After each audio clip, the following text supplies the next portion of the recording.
Welcome to the inaugural Standing By Terry and Ted Christmas podcast. Don your favorite flannel gown and slippers, pour some eggnog, and gather the family around the old smart speaker for some festive Yuletide fun with Terry and Ted and a multitude of famous and not so famous guests. Sponsored by Jaguar, Land Rover Laval, Merson Automotive, and Matelas Bonheur.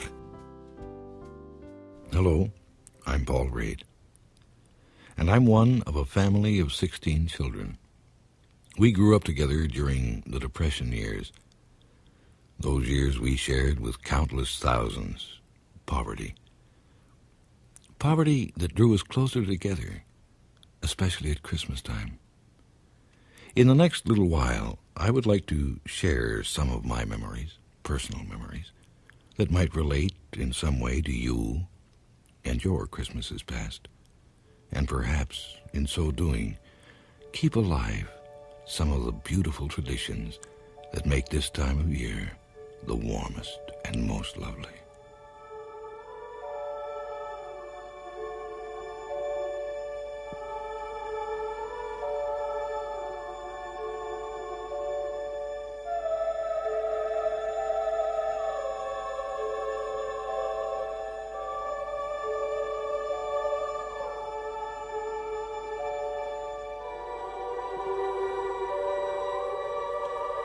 Early memories? Well, the almost unbelievable excitement that crept into our home when Mom started preparing the ingredients for her Christmas cake. That was the beginning. Then the sound of Dad's workshop tools in the cellar. Yes, it was a dirt-floored cellar. And his bandsaw and lathe hummed and buzzed into the small hours, making doll houses. Yes, even dolls. And I remember one unbelievable Christmas when under the tree there was a 4-seater pedal push cart he'd made out of bits and pieces. Oh boy, that made the Reid family the envy of the neighborhood. I remember my sisters cutting out pictures from magazines. Remember the cute Campbell soup kids, rosy cheeks, Flash Gordon, things like that, and pasting them in a rough, coarse scrapbook with paste made of flour and water as a gift for a younger brother who wasn't supposed to notice. These sights, sounds, and smells of Christmas remain as strong with me today as if they happened yesterday. I guess when it comes to Christmas, I'll never grow up. And truthfully, when it comes to this time of year, really, I don't want to.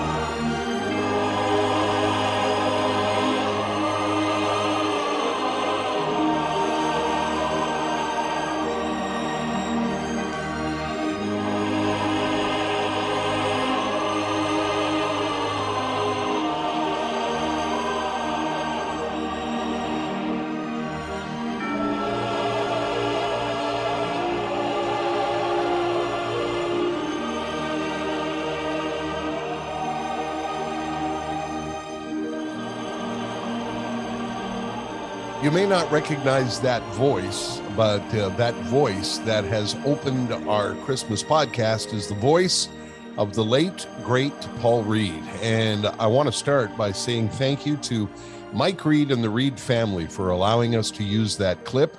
Paul Reid was a staple in our house when I was a kid, and still is a staple in a lot of homes in Montreal, and I would suspect Toronto.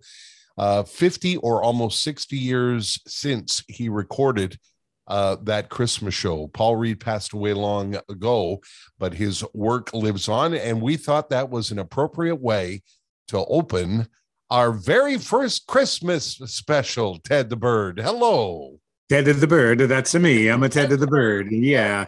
You know what? Not only a great voice, but a great broadcaster. And I remember you saying this to me years ago that Paul Reed was the guy who taught you, and I don't mean directly, but by listening to him about connecting with the audience one-on-one. When he is speaking, it sounds like he's talking to me. Yeah, I remember saying to my mom one night, how does he know what we're doing? How does he know where we are and what we're doing? Because it sounded to me like he was just talking to our family.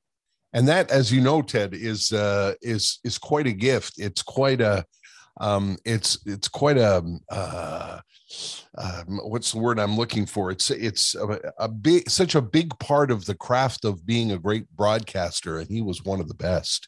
How many guys have you known over the years who had a great voice but didn't know how to broadcast? Yeah, and he had both. He was a great broadcaster with a great voice. And again, my thanks to the Reed family. It tickles me that we were able to open our Christmas special with Paul Reed, a classic. This isn't really a classic, although it is a derivative of what we used to do, I think, 20 plus years ago, if not more, and a tradition that I continued right up until last year. On the Friday before we would leave for holidays, we would throw the format out the window, irritate the program directors, and play Bing Crosby and all our favorite Christmas records. And one of my favorites was who was the I can never remember his name. I was thinking about him today. Joseph. Yes, Joseph somebody. Joe. We'll find out. Yeah, before this podcast. Yeah, I believe he was Bahamian. I think he was from the Bahamas, and he would play the guitar and Santa Claus coming to town. Amazing guitar player, but couldn't sing very well. Well, he certainly had a unique singing style. So Ted and I thought we would do a Christmas, a standing by Christmas special, and start a new tradition. And I'm glad you could join us for this. What we've done is we've lined up some, I think, some pretty special guests. I think so. Yeah, it's quite a lineup. I think we are going to be welcoming some national figures, and most importantly, both of our moms are going to make an appearance.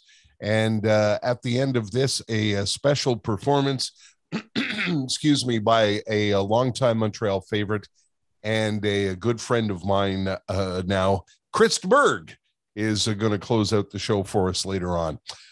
So it's going to be a combination of Ted and I farting around like we always love to do, and some special guests. So are you ready for our first Christmas special, Ted? I am. And just for the record, Joseph Spence. Thank you very much. Yeah. Joseph Spence. Yeah. If you want to have a good laugh, listen to Joseph, go online and find Joseph Spence. Santa Claus is coming to town. Easy to find, very entertaining. All right. Our first guest is, and we thought this would be interesting, and it was, because he's very entertaining, and he was a professional hockey player in the National Hockey League. And Ted, you got in touch with him, and he agreed to appear on the show. PJ Stock is not only a noted former professional hockey player, but a noted broadcaster at a national level. He was on Hockey Night in Canada for a while, and still should be as far as I'm concerned, but that's a whole other discussion. And now he's on RDS, which is a reflection of how much he's a part of the community on both sides of the cultural divide. And he's a good guy, and he's a funny guy. And we had a nice chat with PJ about Christmas as a professional hockey player and after professional hockey. I should be doing this by the Christmas tree. You know what? This isn't, I don't even know what I have behind me right now. Like others' old paintings. And I have the red on, but we just actually, funny enough, we just decorated our house. We leave the Christmas tree up all year round. I love what? I leave my tree up. Obviously, it's not a real one, but I put it up all year round. And really? Last night, decorations just came out. So, wow. Where do you put the Christmas tree? By the TV, by the fireplace, by the sky. So, like in July, it's up. It's up, my friend. Fantastic. Hey, PJ, how many kids do you have? Have 4. I like 3. Actually, today 2. Today before 4. And all teenagers now. So I guess Christmas is different now than it was when you were playing. It's totally different. I mean, when I was playing, I had 2 really, really young ones. But even just, I mean, Christmas changes every year. Every year, it's just, as you guys know, we get older, the kids get older, and it's no longer. The best thing about the new Christmases are I'm not up, making gifts till 3, 4 in the morning anymore. It's kind of they're what they like and what they don't like and what Santa brings and doesn't bring anymore. The gifts and the styles of gifts have changed. AirPods, I don't have to get up and put them together as if I'm making a hockey net and putting the lace through it and getting frustrated. Now I just put the AirPods up, put a name on it, a little wrap paper around it, throw it under the tree. How old are the kids Christmas. now? Sorry, Tara. Sorry. How old are the kids now, PJ? We have 19. My son's 19 and 3 daughters, 17, 15, and 14, which is fun having 3 teenage daughters in your house, guys. It's a great time. I got 1 and that's plenty. Yeah. No, I'm telling you, it gets more fun with 2 and more fun with 3. Add in a wife and 2 female dogs, and you have yourself a party.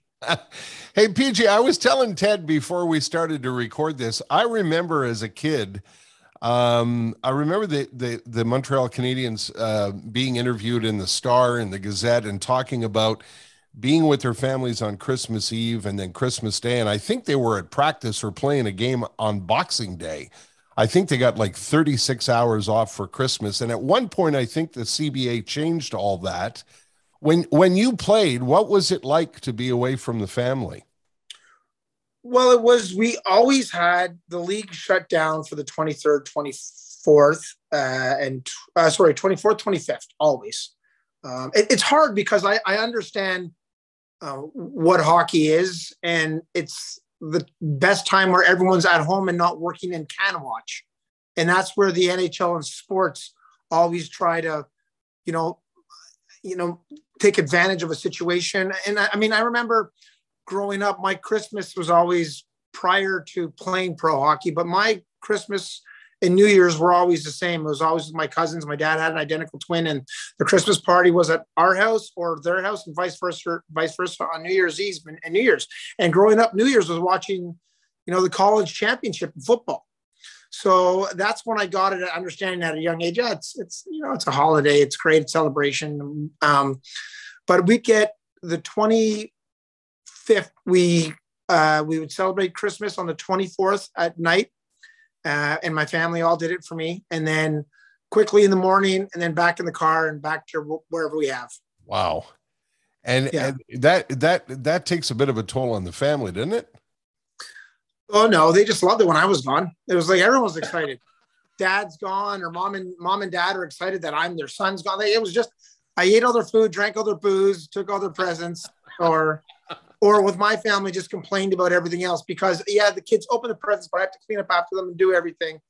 I can't complain. It's a pretty good Christmas. Is an amazing time in our house, and as I said, I leave a Christmas tree up all year round. Yeah. So. Do the guys on the teams exchange presents or do any kind of party? There's always mock Christmas gift, Christmas party. You throw a couple parties during the year. Normally, there's always, you guys have heard about the infamous rookie meal. Yeah. Which, of course, for people listening, it's the rookies of the team. It happens once in your career. You have to take all the veterans out on your team.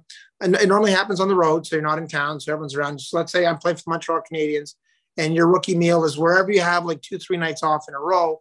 It normally happens on a Western trip for an East Coast team. So you play LA and Anaheim back-to-back, have a night off, play San Jose, then you'll go to Phoenix and have 3 days off. So a lot of times it happens out there. And the rookies, so let's say there's 3 of you or 4 of you, have to take the entire team out to like the nicest restaurant in town. My rookie meal bill was $23,500. I didn't have to pay that, but all the rookies do. So that's a big party during the year, and the team kicks in some money. Halloween, you always throw a Halloween party, and Christmas is kind of more in of a family team thing. Teams always throw like Christmas parties. So it's not more or less just the players. It's like the organization. And now I don't know if we can say Christmas anymore, but it's a celebration of the times, I guess it is. What was the restaurant? It's on this podcast. You see, I'm just still trying to. Mine was because what it is, it's usually something like a Morton's or like a high-end steak restaurant where you can get a bottle of wine for $1,100. Yes, it was mine personally was with the New York Rangers, and it was a place called La Forge in Miami, I believe, which was, I think it was one of Madonna's restaurants down there. Yeah. And it was funny because I grew up, I knew nothing about, I went to a big day was when, I was never on a plane growing up. My big vacation was a week camping. My parents treated us awesome, but my mom was a nurse. My dad worked a ton, and we had great family meals, but it's not as if the time was, we weren't having steak meals and fancy wine. Yeah. So everything was good for me. What do you tip on 23K? Jesus. or that was included. So I don't know what they took, from us. I just put my head down. But I remember walking by, and I this lady walks over with a chip and this black stuff on it, and she was like, back then we're just drinking beers and nothing fancy at the time for me. Now it's like, if I can redo a rookie party for me.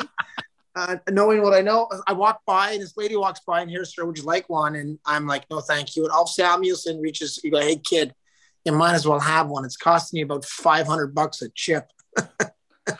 Caviar. So I still don't know what caviar is, but I saw it that one time at the party. Good times. I know that it looks bad. I don't know what it tastes like. And I know that it's horribly expensive. That's all. Yeah. You have caviar, Ter? Yeah, I put it in my mouth once, and I did the full Tom Hanks. Yeah. What is like? Why? How does that become? How does that? Like I know I played in Boston and played out in the East Coast, and back in the day, lobster was like the poor man's food, and now lobster is like it's so it just I don't know how these things go. Yeah. Up and down. Yeah, I don't get thing whatsoever. Yeah, and you were raised like me and Ted. Put two steamies down in front of me rather than caviar. Thanks very much. Okay, what do you put on your hot dogs? I'm a Tut Garni guy. I'm a mustard relish onions. Mustard and ketchup for me. That's it. Yeah. Like no pickled cheese. Like you ever like feeling crazy and like change it up? No. I'm an old classic. My wife is mayonnaise and ketchup. She's French. She's toasté though. That's it. Yeah. She's toasté. Say so. Yeah, that's it. Yeah. Did she grow up at La Roulotte, Ter? she grew up in Saint Agathe, so great. Yeah, and raised a full French Canadian, so that's not a surprise.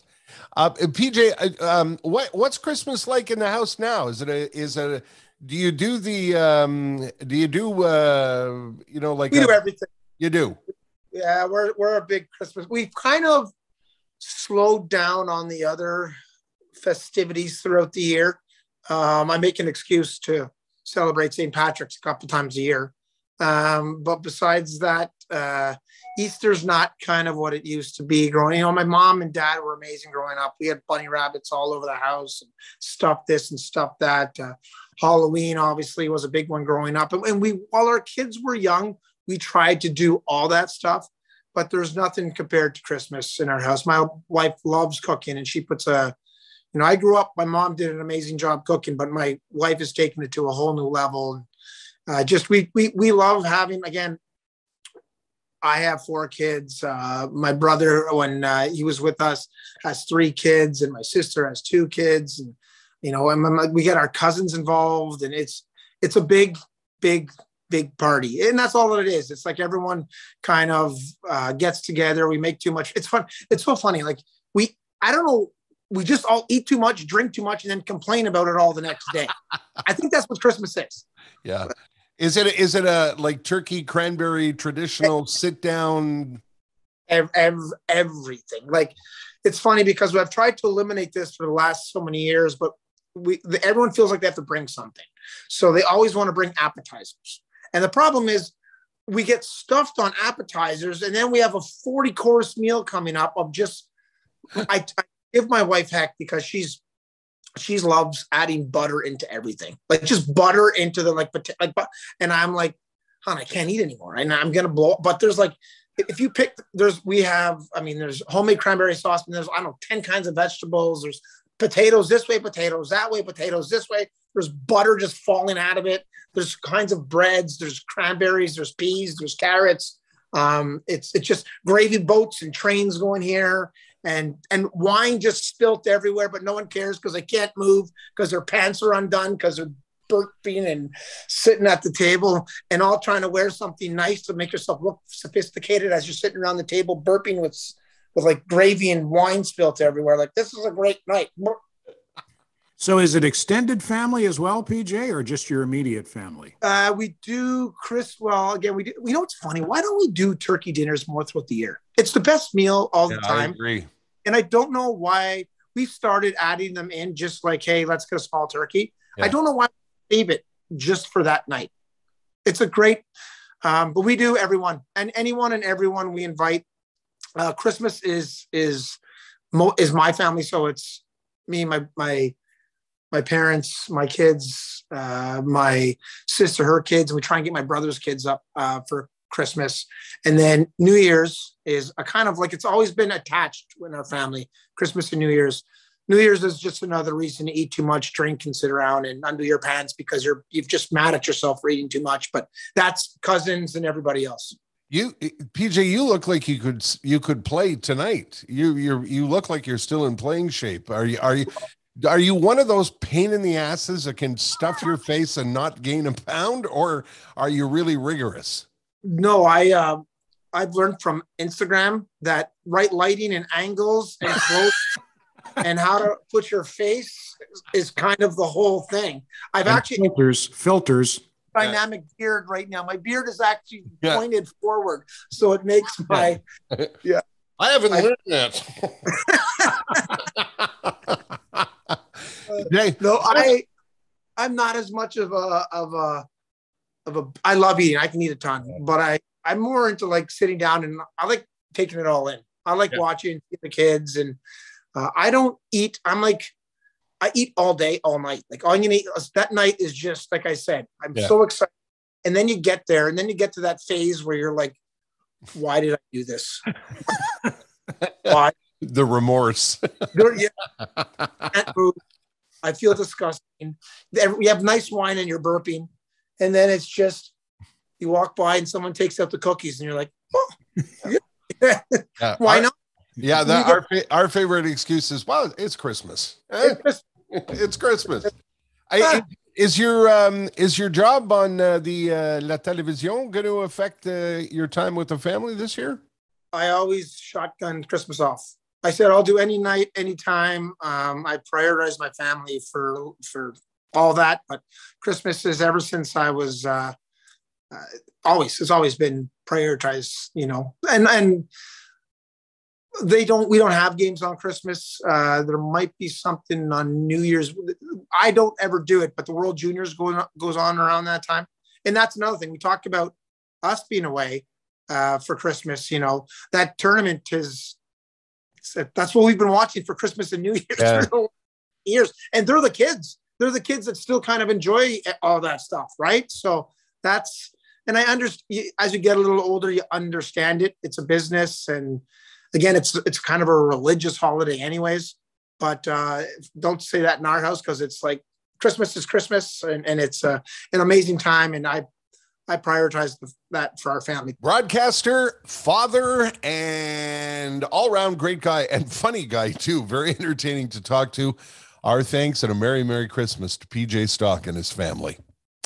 We've got another guest coming up. By the way, Ted, you haven't said anything about my festive lights that I've got. Those are lovely. It looks like you spent a lot of time on that.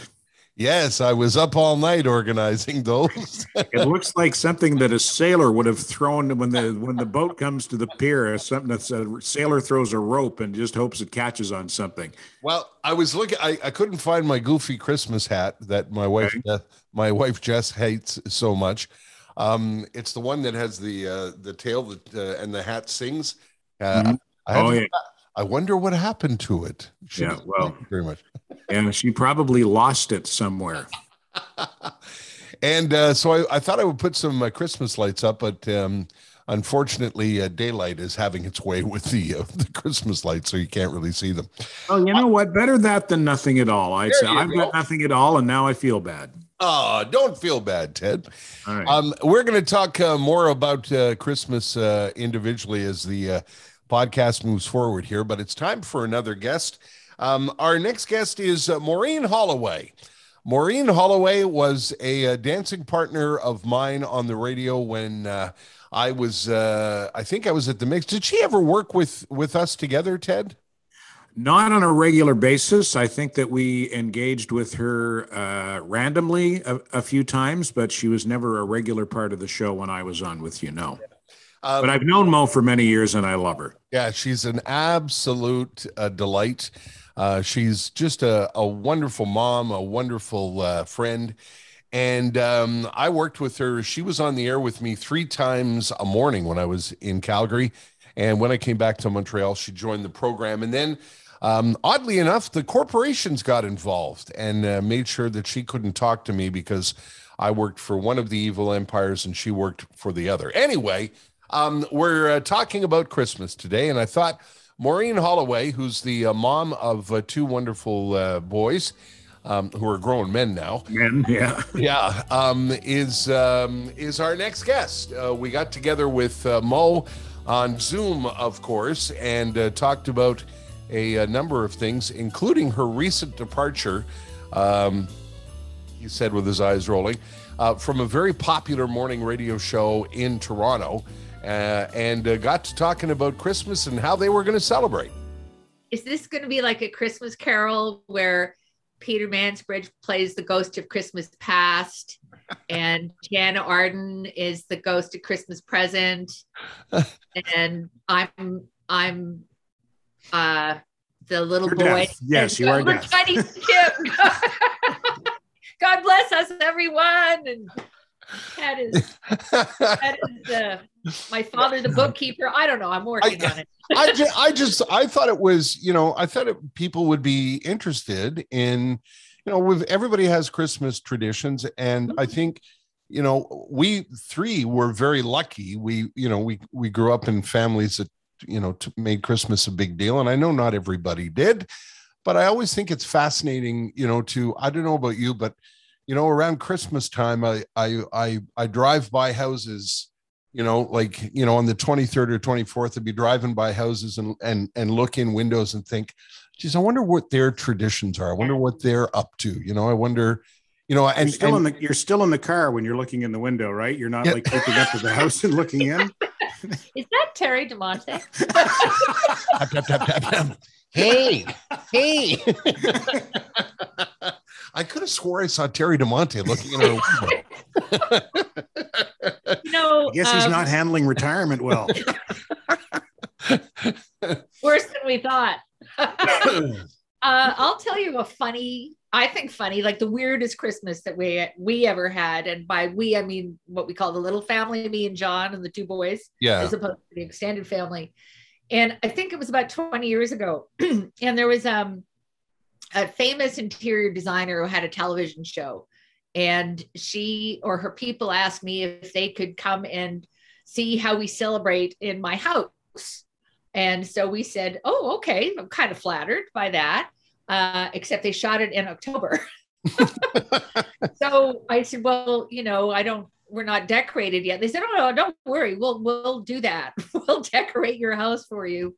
And we'll bring over, presents for your kids. And I thought, okay, what could possibly go wrong? So they sent in a couple of stylists and they put up like a 10-foot tree and decorated it. And they had, these gifts that they bought at the dollar store and wrapped them all up, like lots of them, so that it looked very bountiful. And the kids, I guess Aiden would have been, he would have been 8 and Ronan would have been 2. And they had Christmas pajamas on, really cute. And so they shot them getting up in their beds and coming down the stairs to see what Santa had left them. And of course, the kids are completely confused because it's not even Halloween yet, right? But we're like playing along. It's fake Christmas. It's fake Christmas. We're just practicing. So we did all this, and they opened up their horrible presents because they were all just like crap, right? And they were nice about it. And we sat down for Christmas breakfast, which we had prepared. Again, it's like October 20th. And they shot the whole thing. So then we decided to watch it on Christmas. And I think it aired a couple of days before Christmas. And there were 3 segments in the show. And we were the first one. And in one of them, they're interviewing me at one part of it. And I was saying, my kids are so materialistic. I wish that we had more, religious traditions, but we don't. And so here they are with all their presents. The next segment that they showed was this single mother who I think emigrated from Serbia or something with her children, living in a 1-room apartment, and they had no money, but the joy of Christmas is that they're all together and they have each other. And it made us look like the most crass, materialistic, horrible people ever. And to this day, we look back on that as the year that Mom ruined Christmas. They're from the dollar store. All the gifts are from the dollar store. Oh boy. I don't know if I have a moral of that for that. Yeah, no. I know what you mean. It's kind of like what I was alluding to, is that not everybody has the kind of Christmases we've had. No. Yeah. And I wish we had brought the dollar store presents to that mother. Yes. Who had nothing. Yes. Yeah, I understand. You ever work any Christmases, Mo? I have never, I'm lucky. In all my years in radio, I've never had to work Christmas or evenings or weekends. No, that's not true. I did do weekends, but never Christmas. You? Yeah, I worked a few Christmases early in my career. I mean, I was in Toronto. My family was all back in New Brunswick, and I was just, I was junior man on the totem pole. I didn't have a problem with it. That was fine.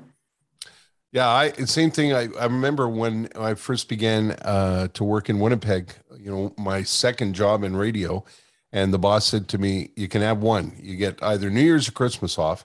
And of course, I couldn't afford to fly home. So I figured, well, I'll take New Year's off so I can hang with the people from the station and the new friends I've met. And then my family would send me a box of stuff and pictures and everything that would usually arrive, excuse me, on, around December 20th or 21st. And I would sit in the living room of the apartment in Winnipeg by myself and open the box and sit there and cry. So it was because, as you point out, I mean, Christmas without the family, ça marche pas. Ça marche pas. It's not the same. And we should, well, how old are the boys now? You've got 2 boys. We should tell people who don't know that, Mo. You got 2 lovely young men. Aiden is 28, and it's interesting because he and his fiance, they were supposed to get married 2 years ago, but this thing came up that kind of put a kibosh on a lot of people's plans. So they're getting married next summer.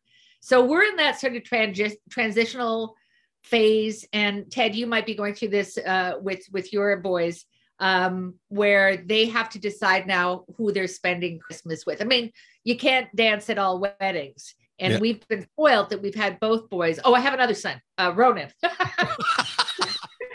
Sorry, Ro. Sorry, Ro. who's 23 today, as a matter of fact. And he has a girlfriend. So they've got to figure out how to do, like, we've always had them for Christmas Eve and Christmas night, but you got to share the wealth now. And my experience, and forgive me if I'm being, sexist about this, but the girl usually wins, the woman usually wins. And so as the mother of sons, I'm prepared for the fact that we may not have both of them every Christmas moving forward. Well, if they're smart, they'll do what they're told. Yeah, exactly. Yeah. And so, also the materialism isn't as important. I've had both kids say to me, you know what, we don't need anything, which is wonderful, isn't it? That's where we've come to in our family too. We just we want to be there, and we want to be around the table, and there's some tiny kids. My sister has grandchildren now, so they get the presents, but we just want to be there, and we're lucky enough to have food and wine on the table and everybody around it. That's what's important. Yeah. So what's your tradition, Mo? Like, is it the kid, when the kids were small, was it like up at 5 a.m. and turkey in the oven, and it like what happens? Tell me what happens. Okay, Christmas Eve, we try to spend it, the four of us, but like I said, that's changing. We watch a movie, and the choices are It's a Wonderful Life, which is my favorite. Like I said, there are no others. White Christmas. For some reason, what's that wonderful movie with Bing Crosby? And he doesn't sing White Christmas in it. Philadelphia. Yes, it's a Philadelphia story, but the musical version of it. High Society, which has nothing to do with Christmas. And Serpico for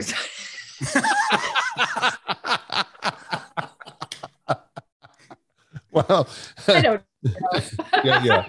We watch the movie, we have seafood. That's Christmas Eve. And, hang the stockings up. We still do stockings. And then Christmas morning, we get up early. John and the boys make vinochka, which is a Czech bread that his grandmother used to make. And she's long gone. Boys now make it. So we have that for breakfast. And then we open presents, and then, we go for a walk, and then we either host Christmas dinner or we go to my sister's-in-law. But this is all changing, right? But was it standard Canadian turkey, mashed potatoes? No. We have turkey at Thanksgiving. We hardly ever have turkey at Christmas. We usually have prime rib or nice tortilla. We have on Christmas Eve. Mm-hmm. But no, you guys do turkey? It's a tradition in our house. I'm curious about the chaklakpa. What is it called? Vinochka.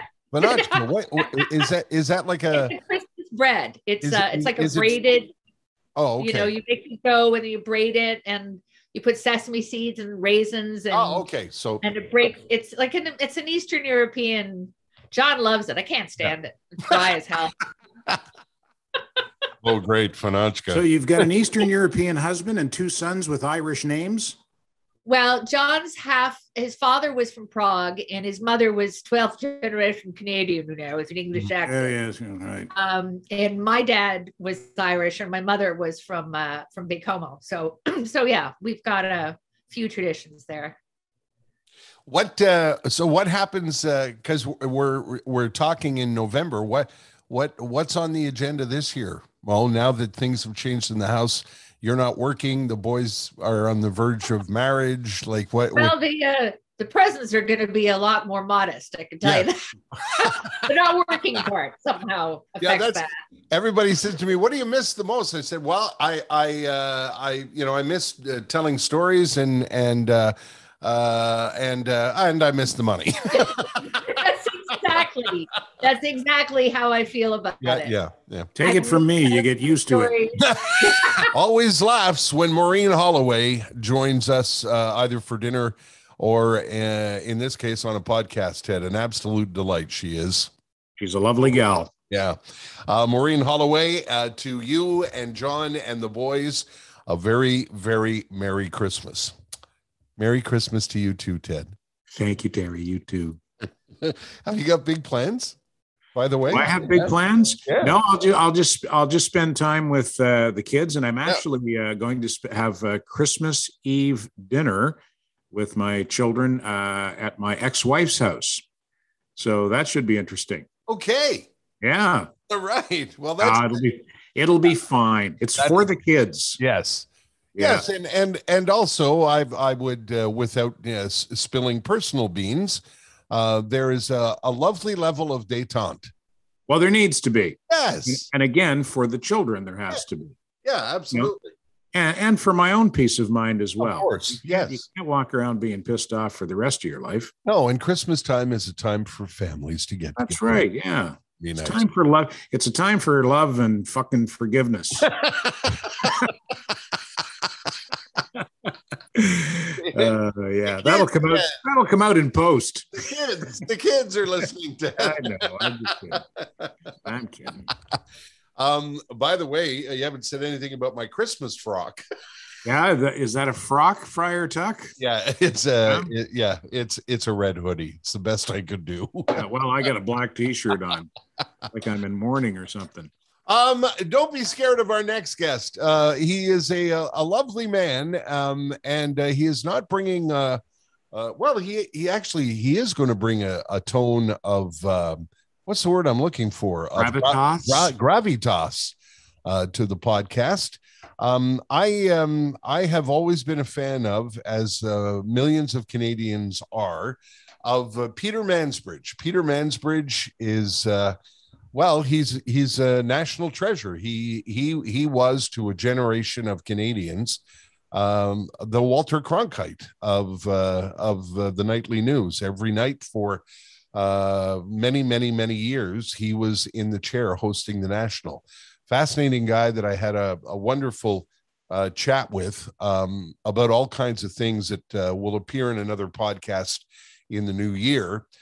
We had a conversation about his travels around the planet, the stories that he's covered. And then I was curious about what he did at Christmas, because he was a very busy man who could be called, could be sitting at a table in Toronto one minute and on an airplane to the fall of the Berlin Wall the next. And I wondered what kind of Christmas traditions would be found in the Mansbridge household. And Peter was good enough to sit down with me and talk about Christmas and playing Santa Claus.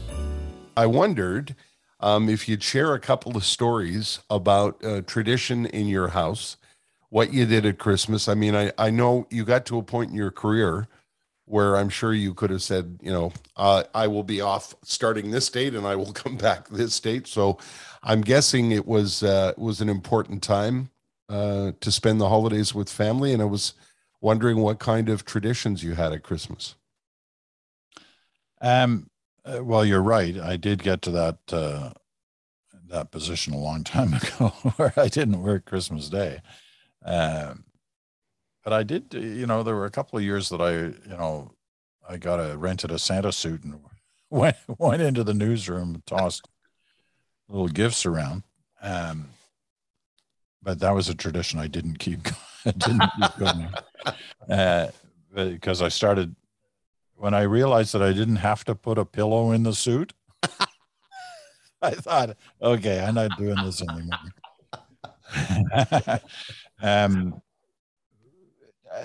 One thing I started, I guess about 10 years ago, I don't do it any longer, but I did it as kind of a lark one year. I did a thing called Last Minute Christmas Shopping on Twitter.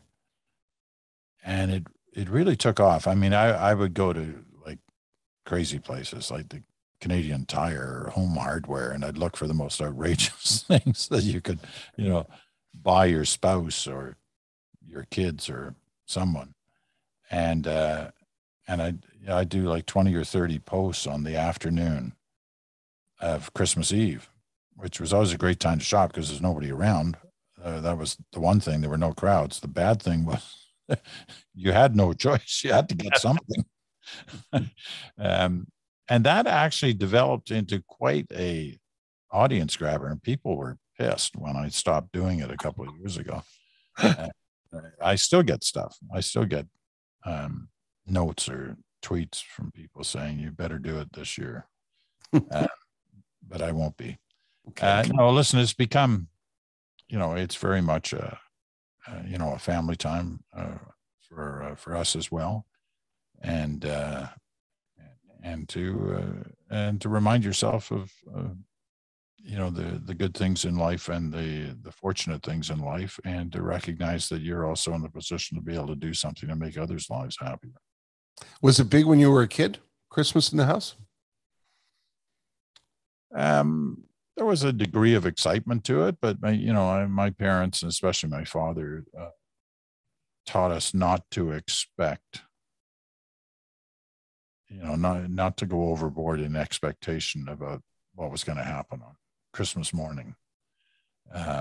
And so I've long ago tried to make the rule in this house that I need nothing. I need nothing more.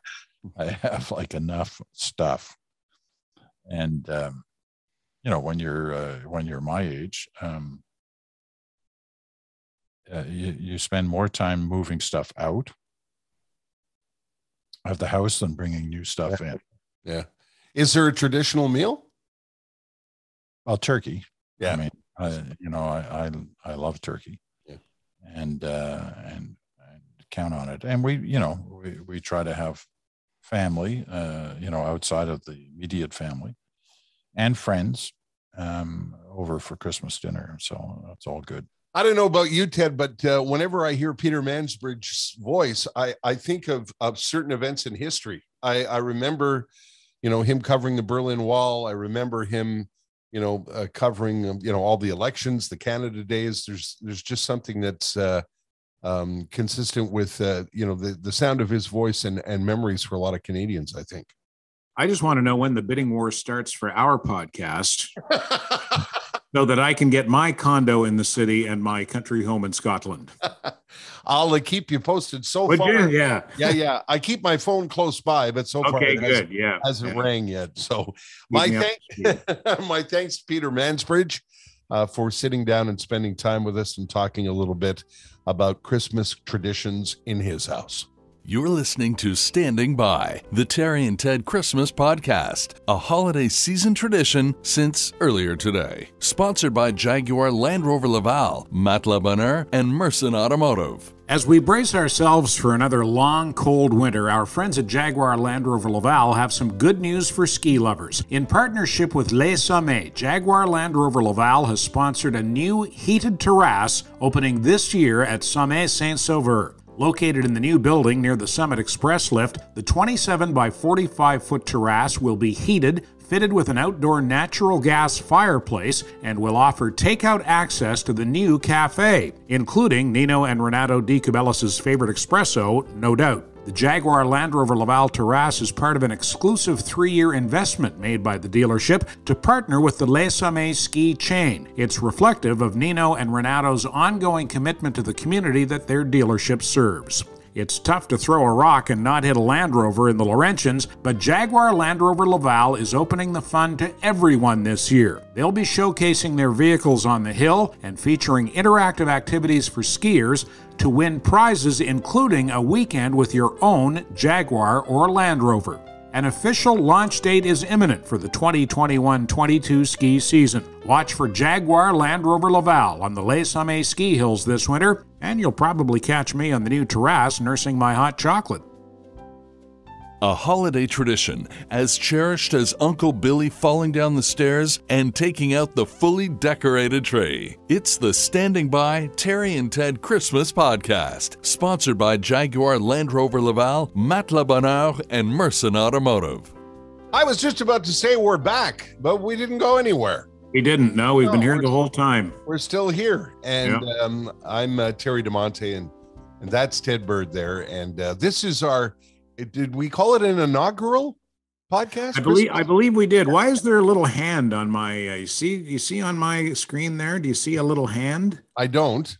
Okay, I just only I see that. Oh, it's because it's my mouse. There you go. Silly I thought mouse. maybe it was your mouse. We're recording this before Christmas, of course, and I was just wondering if your shopping is done, Ted. I have just received Allison Bird's list of Christmas demands. Oh, I see. So, yeah. Actually, it was her mom who said that. Oh, okay. Allie has issued her Christmas demands. So the boys are pretty good. They're like, they have a wish list. Allie has demands. Right. So I'll start on that this weekend, I guess. We should explain that she is your teenage daughter. My youngest. Yeah, she's my 13-year-old daughter. And she's very 13. Very 13. Yeah. Okay. I think people who have kids will probably know what that, even if you don't have kids, I think you know what that means these days. Yeah. Over the years, we've done many Christmas specials, and there was a time I think we did have your mom on a semi-regular basis on the program. But then we fell off of that. I'm not sure why. So when you said your mom had agreed to be on the Christmas podcast, I was absolutely thrilled. Was it difficult to convince her to come back with us, Ted? No, it wasn't that difficult, but I gave her like a 4-day. I gave her 4 days notice, and her immediate response was, "That doesn't give me enough time to get my hair done." Well, sorry, Mom, if you can't get your hair done in 4 days, that's going to be your problem, not mine. Anyway, I think she was half kidding, and she was happy to come on, and she's one of those people who always kind of fusses a little bit about, I don't know if I want to do this, or can I do this, or I'm so nervous about this. And then she comes on and hits it out of the park. As she did when we spoke to her a couple of weeks ago. This is, I think, Ted, if I'm not mistaken, the first time we've had both our moms on the Christmas show. Of course, you and I haven't done the Christmas show for, 20-something years. Yeah, something like that. Yeah. And yeah. I don't recall. Did we have your mom on the Christmas show in the past? I don't believe so, although she's been on my show on Light 106.7 because she's our resident Montreal Canadiens insider, because she is close personal friends with Jake Allen's grandfather. Jake Allen grew up in Fredericton, and Mom has known his grandfather, Murph, since kindergarten. Wow. So she comes on our show sometimes as the Montreal Canadiens insider. And we should clear up the fact that you've given me the green light to call you Shirley, correct, Shirley? Oh, absolutely. Okay. Don't want me calling you Mrs. Bird. Well, you used to call me Mrs. B, remember? I do remember that. Shirley is good. Shirley is good. Okay. By the way, let's start there. Have you been watching the Canadiens games? And we may as well get your impressions. It hasn't been a great start to the year. No, it hasn't. But last night was exciting. I was so happy that they won. And then Susan came over just in the last minute because we were going to talk about Christmas traditions and what we remembered. So I couldn't join in all the celebrations and all the interviews and all the analysis and stuff. So that was kind of disappointing, but I was so happy they won. So you and Susan were talking about Christmas. Tell us who Susan is. Ted's sister, my daughter. And last night you were reminiscing or just trying to remember some of the things that happened in the past? Well, both, because I was trying to think of what traditions that we did when the children were little. And Susan remembered a few things that I didn't remember, and I remembered a few things that she didn't remember. Such as, Mom? Pardon? Such as, I didn't think about the Santa Claus parade. And Susan said it was always a tradition to go to the Santa Claus parade. It was always a tradition to listen to the Christmas cartoons like Rudolph and Charlie Brown and Grinch. And then she remembered about going for the Christmas tree to the Christmas tree lot. And then we kind of reminisced about your father being on his stomach on the floor, getting the tree to stand up straight. And going, Jesus old, Jesus old, Jesus old, Jesus. And that was always something. And then Susan remembered the year we had the tree tied to the wall. Do you remember that? I don't remember. No, I don't remember any of this, to be honest with you. I remember Dad going, Jesus old, but. So that was sort of preliminary Christmas. And then we tried to progress from that to Christmas Eve, to Christmas Day, to Nanny's Christmas party and that sort of thing. You know what I remember is I specifically remember one year, and there are still pictures. I was probably about 6 or 7 years old, and I was big into Army stuff. And so you guys got me a plastic green Army helmet and a plastic machine gun and a plastic belt with a pistol. And I put all that stuff on over my dress pants and Argyle sweater before we went to the grandparents for dinner. And we took lots of pictures of that. Oh, cripes. Yeah, those pictures are around somewhere, Tara. I might even have them somewhere. I don't know. Jesus, it's funny. And that would never be acceptable today. Well, no, probably not. Sergeant Fashionable. Yeah. I've got a question for you. I didn't recognize that last cartoon, The Bridge. What was that? No, the Grinch, she said. Oh, the Grinch. Mom's the deaf one here, Tara. Stop stealing her bit. Well, the bridge. What? Grinch. And what was Christmas dinner? Now, is Christmas dinner, was it on Christmas Day, and was it a traditional meal every year? It was, and for about the first dozen years of our marriage, the Christmas dinner was at the grandparents, and everybody was there, all the cousins, the great-grandmother. That was like your traditional Christmas dinner with turkey and all the trimmings and a big family gathering. My grandmother and grandfather, my dad's parents, were very family oriented and made, weren't they, Mom? And made a conscious effort of always gathering the entire family for special occasions. Exactly. And often on Christmas morning, they came over to watch you open your gifts. Do you remember that? Vaguely, yeah. Yeah. You know what else I remember? And I'll come clean here. Richard and I usually knew what we were going to get because we used to go through the closets and find all our presents. I found that out in recent years, and I am not happy. No, I don't understand that. That's the thing in some families, the peekers, the kids that go peeking. And then, but you spoil it. You spoil the day. Yeah. Well, it's instant gratification, and that's my brother Richard and I. We were like that. Not until we were a little bit older. Like I think I was a teenager by the time, or maybe 12 by the time we started to do that.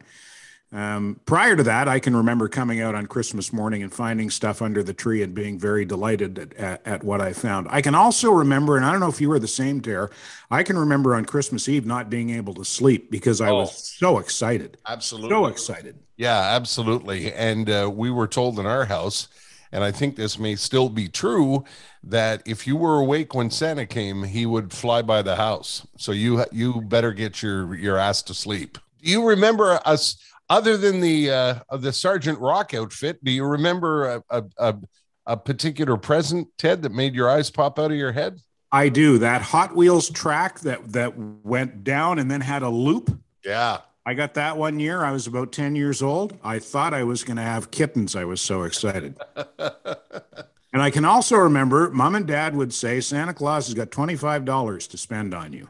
So figure out what you want that comes in under $25. And $25 in the mid to late 1960s was a pretty good chunk of change. Buy you a lot of toys back then. Wouldn't get you anything now, but back then it would buy you some. You could get some pretty good. You could get some pretty good bang for your buck out of the toys section of the Simpson Sears catalog for $25. And in the Maritime, Shirley, did you have to do things from the catalog, or could you shop locally? I've lost you guys. Ah, geez. It says can't update Chrome. Chrome couldn't update to the latest version, so you're missing out on new features. No. Brian, no. Can you still hear us, Mom? Yep. Okay, well, as long as you can hear us, that's the main thing. Yep. Okay, what were you saying, Terry? I was asking you, Shirley, if things back in the day, did they have to come from the catalog, or were you able to shop locally? I think early on, it was a lot of catalog shopping.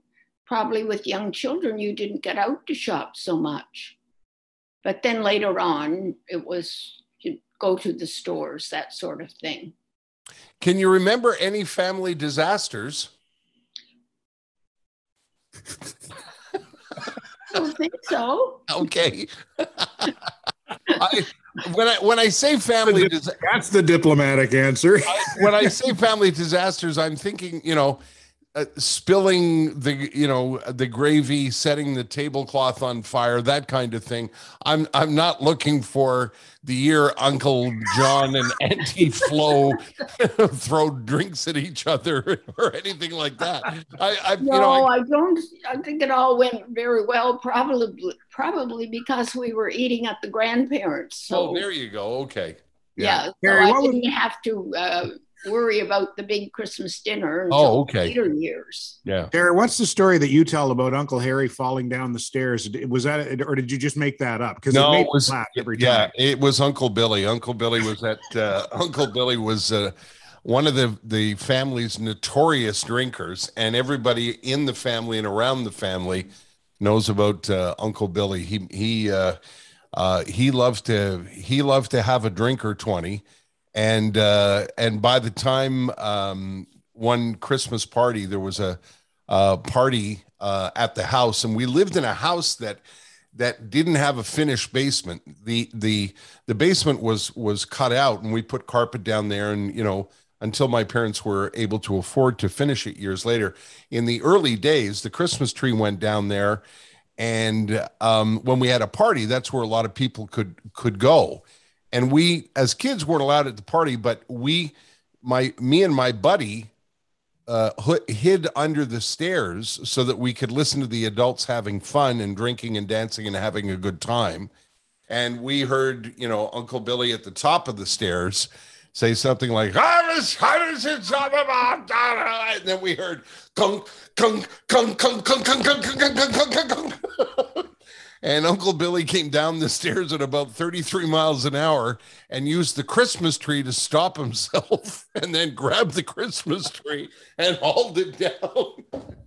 And Harry used to tell that story, and he'd finish it by saying, didn't spill a drop of his drink. Oh, probably. No doubt.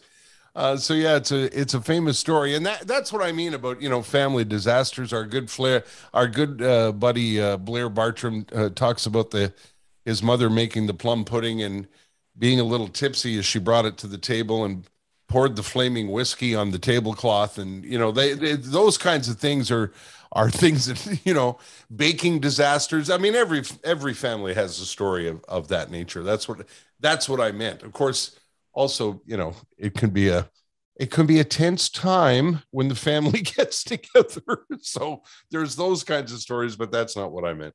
I don't think we had any of those. No, I think we got out of there relatively unscathed in that department. I think so. Yeah.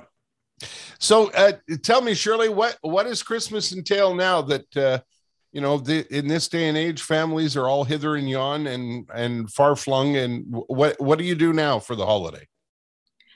Well, I'm in a situation now. I don't know if Ted has told you, I live in a granny suite on the original home. Susan and her family live in the main part. So lucky me, I just go over there and have my Christmas dinner. That's fantastic. I think so. Yeah, that's just fantastic. Yeah, and of course, not now in COVID times, but it was always, Christmas time was always a wonderful time to be out for lunch and dinner and so on with friends. So now I don't cook Christmas dinner anymore. Do you miss it? No. A lot of work, eh? It's a lot of work, and I had my turn doing that. Yeah. Yeah. I wanted to know if there was anything else that I'm missing before we let everybody go. Well, I've come clean on searching out the presents. That was my main objective. I sort of did a ninth step there. I've made my amends. Sorry about that, Mom. I'm surprised you didn't know, because in retrospect, you know or knew so much of what I thought you didn't know. Like when I was growing up. Yeah, like all moms, and just let it go, which I've learned to do as a parent as well. You kind of pick your battles. Well, no, I didn't have a clue. And I said to Susan last night, how did they feign surprise when they opened their presents? And she said, I think they were just so glad to get their hands on them. I didn't have a clue. Not a clue. But what I'm saying though is you had a clue about a lot of other stuff, more serious stuff than snooping around for Christmas presents, and you let it go. And I see that in retrospect, and I understand it now as a parent myself. Did you, Ted? Did you and Richard peak together, or did you do your own? Oh yeah, it was it was an absolute. Yeah, we were like, it was like, oh, get a load of this. Look what I'm gonna get. Isn't that terrible? That's awful. Do you remember what some of the presents were? I don't know. Oh. No, I just remember, I must have been at least 12 because Richard and I would have been home by ourselves. We would have been allowed to be home alone. So I was probably at least 12, and that would have made Richard 6. So we were snooping away. Susan was never part of it. We didn't let her in on that party. We figured she probably wouldn't approve. Well, she said she didn't want to know. She always loved the surprise. Yeah. There you go. Yeah, that's part of the joy of Christmas. Yeah. I thought anyway. All right. Well, I guess that's all we need for now, eh, Ted? I think so. Yeah. Yeah, I think we got some nice Christmas reminiscences. We did. Yeah, and we heard about the Christmas movie, The Bear. No, The Bridge. Shirley, it's great to see you. Thanks so much for doing this. And please tell Susan thanks for being our technical advisor today. Okay. Well, it's been a pleasure, and thank you. And Merry Christmas. And Merry Christmas to you. Gosh, it was just great to see your mom again. Ted, it was just terrific. Her hair looked great, I thought, by the way. I thought so too, yeah. She's doing well. 88 years young. Yeah, and sharp as a tack. Oh, yeah. And memory intact, obviously. Just an absolute doll. What a delight. How often do you get to see her now that she's back in New Brunswick? Not as often as I would like. I went down, the last time I was down in New Brunswick was 2 years ago, and that was for a funeral, unfortunately, although it was bittersweet because it was the first time in probably 40 years that all, or at least most of the cousins, the extended family, got together. And we had a wonderful time. It was just too bad that we were burying my aunt, who had lived a long and productive life. So it was a celebration of her life. It was not a tragic occasion. It was sad because someone in the family had passed, but it was a celebration of her life. That was the last time I was down, and so I'm verging on overdue. All right. It's we can't thank your mom enough, and I thought it would be a good time also to thank your sister. She was the technical advisor on that. She was, yeah. Yeah, my sister's actually a teacher. She's a speech pathologist, so she's had to do during COVID a lot of her therapy sessions on Zoom. So she's pretty clued in on how Zoom works, and she got mom all set up, and away we went. A big thank you to Shirley Bird for joining the program. Time to move to our next guest, and I was very excited when Jan Arden agreed to be part of the Christmas podcast because Jan is, I don't even know where to begin to describe her. She's warm, she's kind, she's funny, she's talented. Very funny. The first time, and it might be the only time I ever met her, she came into the studio when we were still on Mix 96 back in the mid-90s. And she came in for an interview, and the first thing she said when she sat down was, there's a sex shop across the street. Do you know what videotape they've got in the window? No, Jan, what? Yank my doodle, it's a dandy. She thought that was so funny, and so did we. And we were in that neighborhood when we were working at Mix 96. The area between Atwater and Fort Street was sketchy, as the kids would say. To say the least, yeah. Jan got a big kick out of it. Her and I have a great history. We've known each other for a very, very long time. She's always been very kind. When she was first starting out, she was in Montreal performing for, I think, a few hundred people. She asked me to dinner. And at the last minute, I bailed on her, and she's never let me forget that. That was like 30 plus years ago. I don't know what was going on, but I couldn't make dinner, and she's never let me forget it. Anyway, she couldn't have been, as soon as I asked her, she said, "Oh, I'd love to talk to you." And I spoke to her from her home, which is just outside of Calgary. We had a long, wonderful conversation. And at one point, I steered the conversation towards Christmas with Jan Arden. And she, as Ted says, was her usual wonderful, warm, and funny self. The Christmas podcast, every year I used to do this Christmas show. I had you on a couple of times. I think I had you on the year you did your Christmas album, which, by the way, if we're talking about Christmas, that's something that should be in your collection at home, Jan Arden's Christmas. You chose a lot of your favorite Christmas songs, and I wanted to ask you to share some of your Christmas traditions. What was it like when you were a kid in the Arden household? It was always very magical. I mean, I can't remember a more exciting time than Christmas growing up. And my parents, like most parents, in the 60s and early 70s, they probably took a year to pay for Christmas. They'd use their Simpson Sears credit card and get it right up to like $200. But there's always hockey sticks wrapped up and big smiles. Oh, I wonder what that is. Oh, it's hockey stick, I bet. And just those magic carpets that were basically saran wrap with a handle that they'd send you down a hill on that. But for me, I think one of my fondest memories is just my dad being home for the day, smoking his pipe. He'd get up and put the turkey in the oven. He was always the turkey cooker. Oh. So that was always quite unusual. Mom did all the side dishes, but my dad dealt with the turkey. But we were always excited to open our stockings. And my mom sold Avon back in the day, so we always had Avon, crazy Avon stuff in our stockings, and a book of Lifesavers. Oh, those were the best. My sister and I still talk about that because I don't know about you, but we, after Santa filled the stockings, they went at the foot of the bed because we didn't have a fireplace. But we often, when I was like, I guess maybe 7, 8, 9 years old, you could feel Santa place the filled stocking gently at the end of the bed.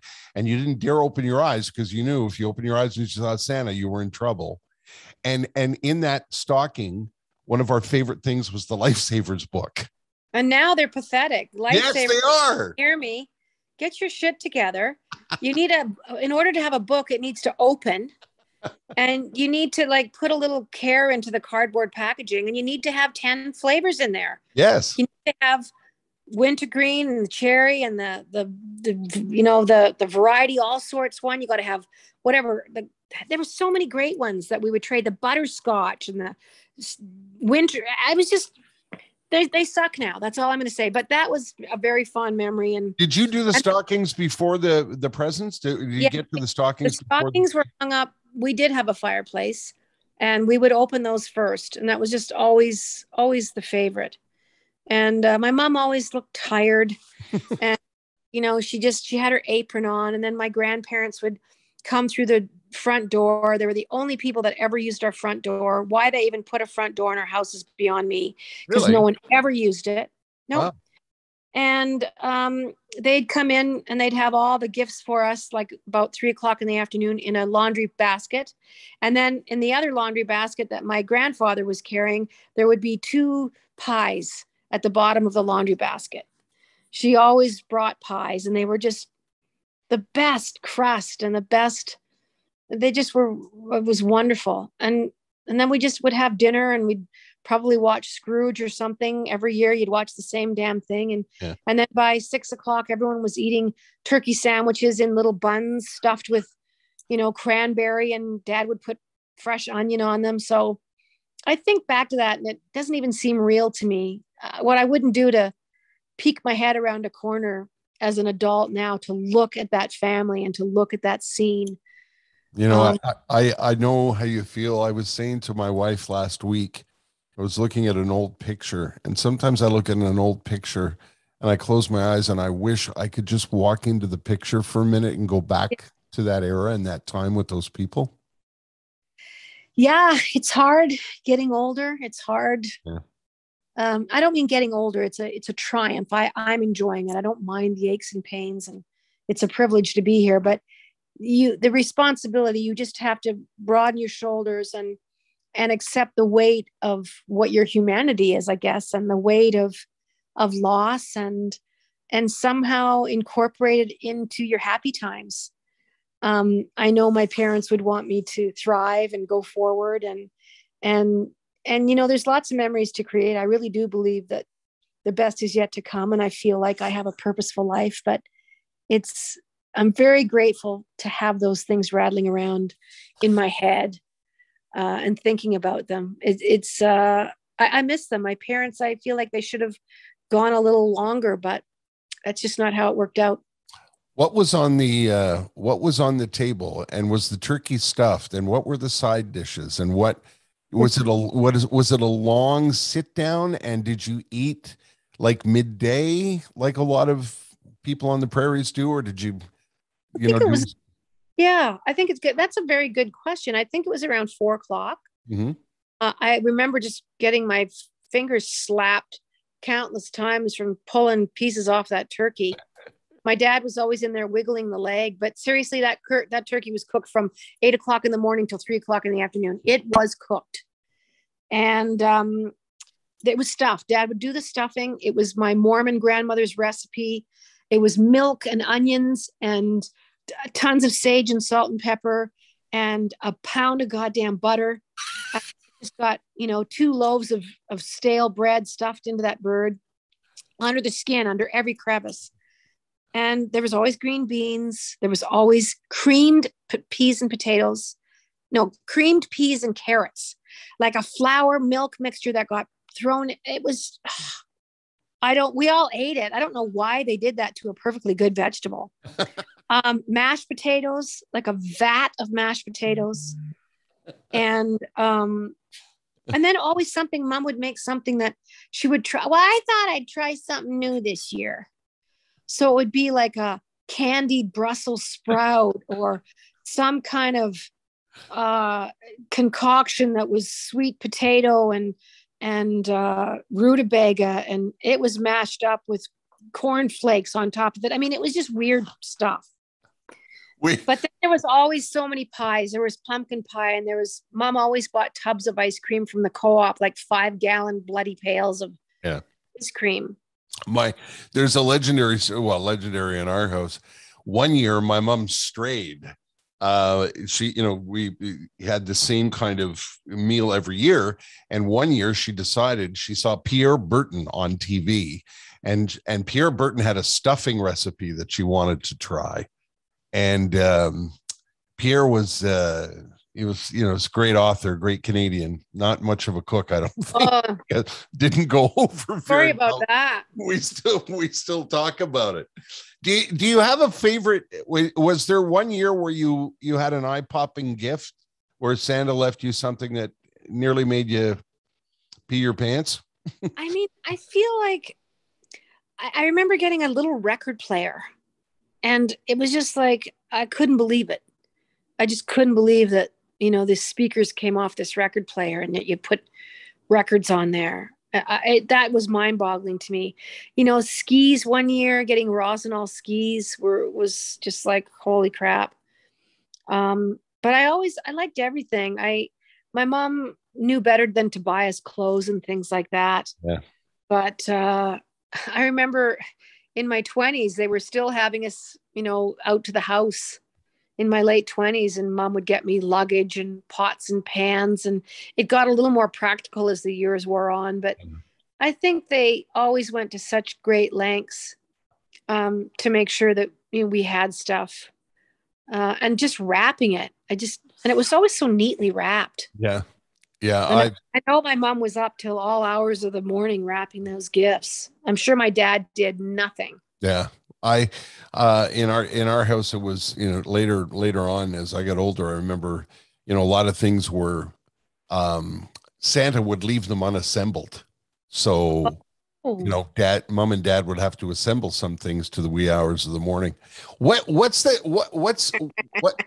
Christmas now in your house? What do you do for the holidays, Dan? Well, it's pretty quiet. The last few years, I normally, back in the day, had quite a big gathering here on the 24th, and just had lots of fun, lots of games, opening stuff and things like that.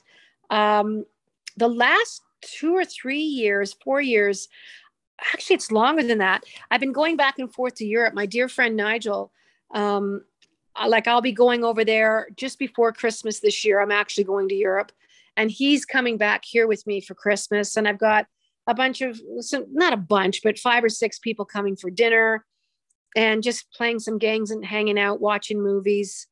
It's such a good excuse to just sit with the fire on and read books and really, really seriously not work and not do anything and just laugh. Lots of board games. Yeah, a lot of sleeping, and for me, just a lot of sleeping, not thinking, and gratitude. I'm awash in gratitude. Yeah. During the holidays, I don't know why. Too. Yeah. Lots of walks down the road, just bundling up, and the birds are, up before me. The deer are here. Everybody wants to have bird seeds and, crappy old peanuts chucked out there for them. So it's fun for everybody. But honest to God, there can be, 5 people sitting here staring at a fire for 4 hours, and nobody really says anything except what can we eat? Yeah. What's in the fridge? I know the answer to this, but people ask me all the time anyway about musicians, and I said, no, I don't think so. Nobody says to you, "Oh, Jan, get the guitar and sing some Christmas songs, will you?" No, God, I don't have one single friend that would ever say that to me. No, so there's no sing-alongs around in front of the fire. There's always Christmas music going. Yeah. Do you have a favorite? I'm a rollback. About 2 weeks ago, I was in Vancouver and I went to Langley, Fort Langley, and I ended up in this antique store, and they had all these LPs. Some of them were you might even know which. I do. I know the store. You need 40 years to walk through there. Yeah. And I found a Bing Crosby Christmas record. Oh, wow. And one of my childhood favorites, but I love the oldies. I love Dean Martin and Bing Crosby and Ella Fitzgerald and Barbra Streisand and Bette Midler. There's just so many. Nat King Cole. My God, there's Christmas music. Doris Day, Shirley Bassey, everyone, Petula Clark. That's the kind of Christmas music I like to listen to. I don't want to hear Silent Night with someone goes, like, where there's the fucking song? Like, what happened here? And they're doing so many hieroglyphics that you don't even know what song it is till the very end. You're like, wow, that was interesting. I'm the same way. It's always standards, and we appreciate vocalists that stay on the melody. I just do that. I just like simple. I don't mind the odd mistake, but when it comes to traditional Christmas music, I'll tell you what, I think that's what made Michael Bublé's Christmas stuff so unbelievably successful.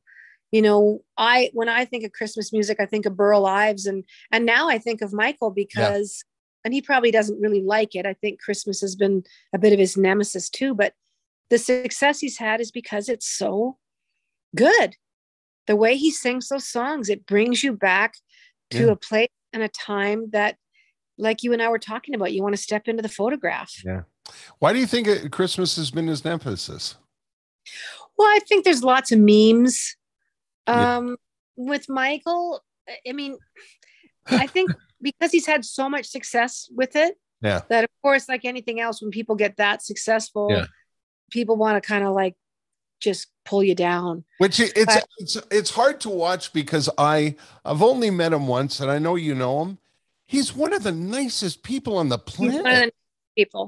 And a guy at his success level, both of his feet are planted right on the ground. Yeah. He cares. He really is he's very conscientious about the people around him. And I'll tell you what, there's not one single person in his circle that isn't helped or supported by Michael. Yeah. And encouraged. And he's actually in our show this year. He's in the finale of the season 3, and he's so goddamn funny. It's such a great part. It was his idea. I can't say one word about it, but it was just a joy to work with him. He was just prepared. His wife, Lou, is one of the, she's like Jennifer Aniston in Argentina. She's a huge star. And you just couldn't ask for two nicer people. Jan Arden on some of her Christmas traditions from her home just outside of Calgary, where she looked very comfortable, and we had a lovely conversation with her. And I want to say Merry Christmas, Jan, as she's got a new record coming. She's got the television show on CTV. She's a multi-thread. Is that what they call them? I think. Yeah, she's a good. My mom would call her a going concern.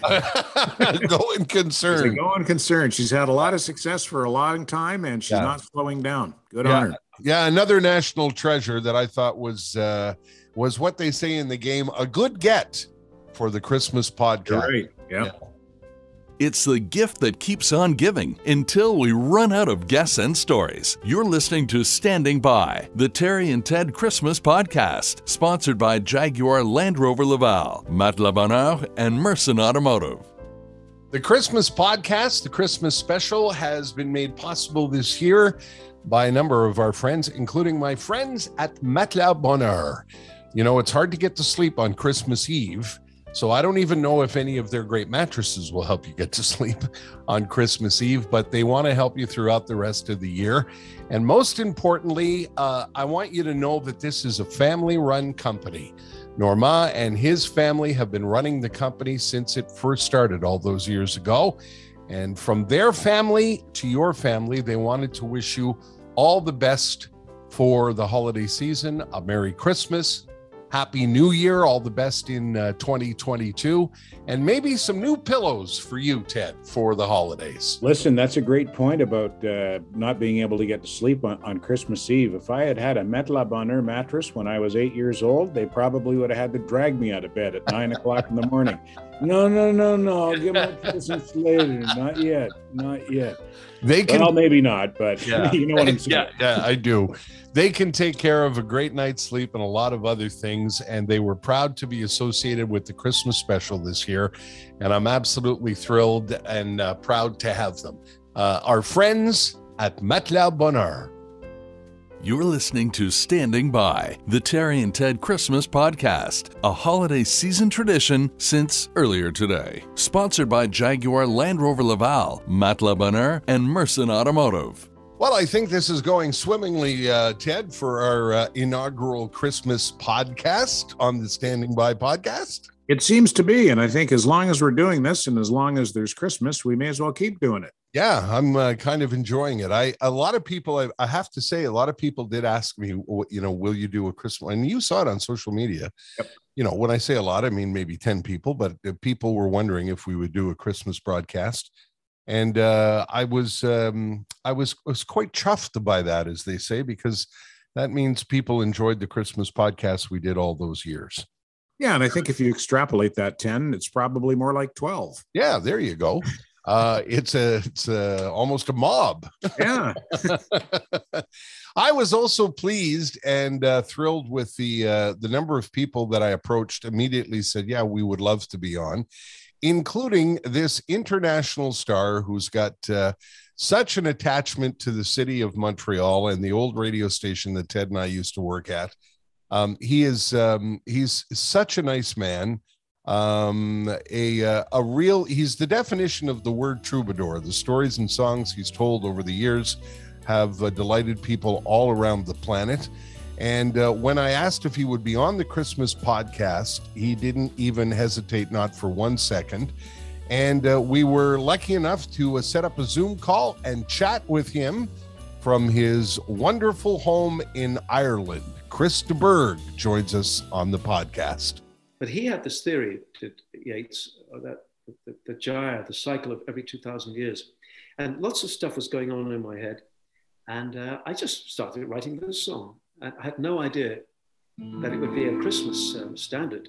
But maybe the the Star of Bethlehem was a spacecraft, and people are coming from other planets to try and look after the stupidity of human beings on Earth.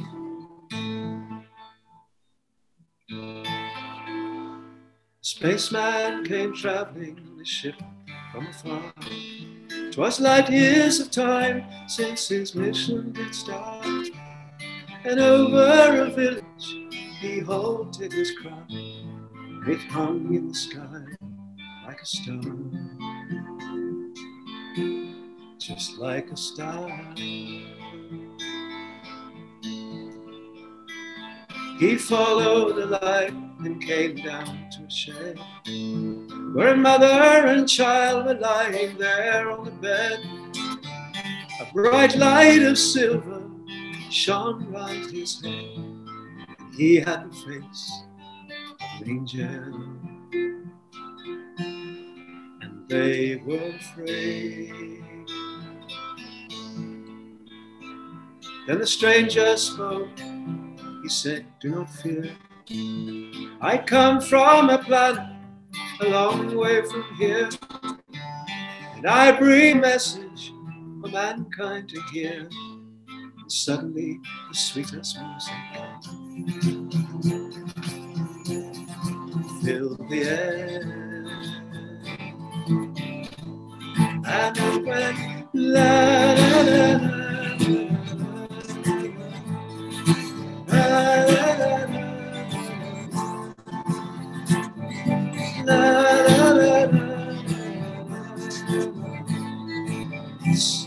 Goodwill to all men, and love for the child. This lovely music went trending through the ground, and many were wakened on hearing that sound. And travelers on the road, the village they found, by the light of that ship in the sky, which shone all around. And just before the dawn, at the paling of the sky, the stranger returned and said, "Now I must fly. When 2,000 years of your time has gone by, this song will begin once again. To a baby's cry, and it goes la la la la la la la la la la. Goodwill to all, love for the child, and we sing la la la la la la la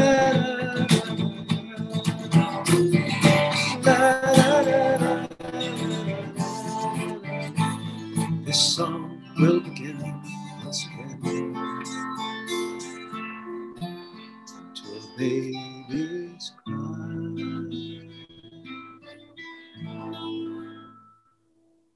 Bravo. It's terrible to hear just one hand clapping or two clapping, but better than nothing. Take what you can get in this case. That's become a staple, not just in my house at Christmas time, but I sure know in a lot of Montrealers' homes, and for sure around the world. And I think it's a nice opportunity now to ask you about the little wreath on the top top of your guitar. It's a little decoration for Christmas, nicely done, buddy. There you go. Oh, sweet.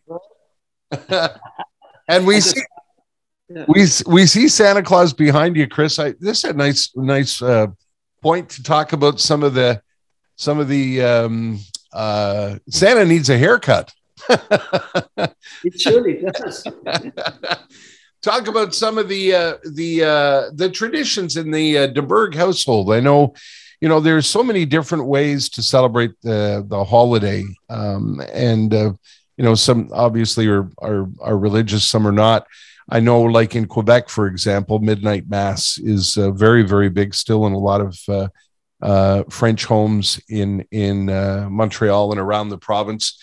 And across the country, everybody has a different way of celebrating. I know in our house, my mom borrowed a lot of the British traditions from her parents' side.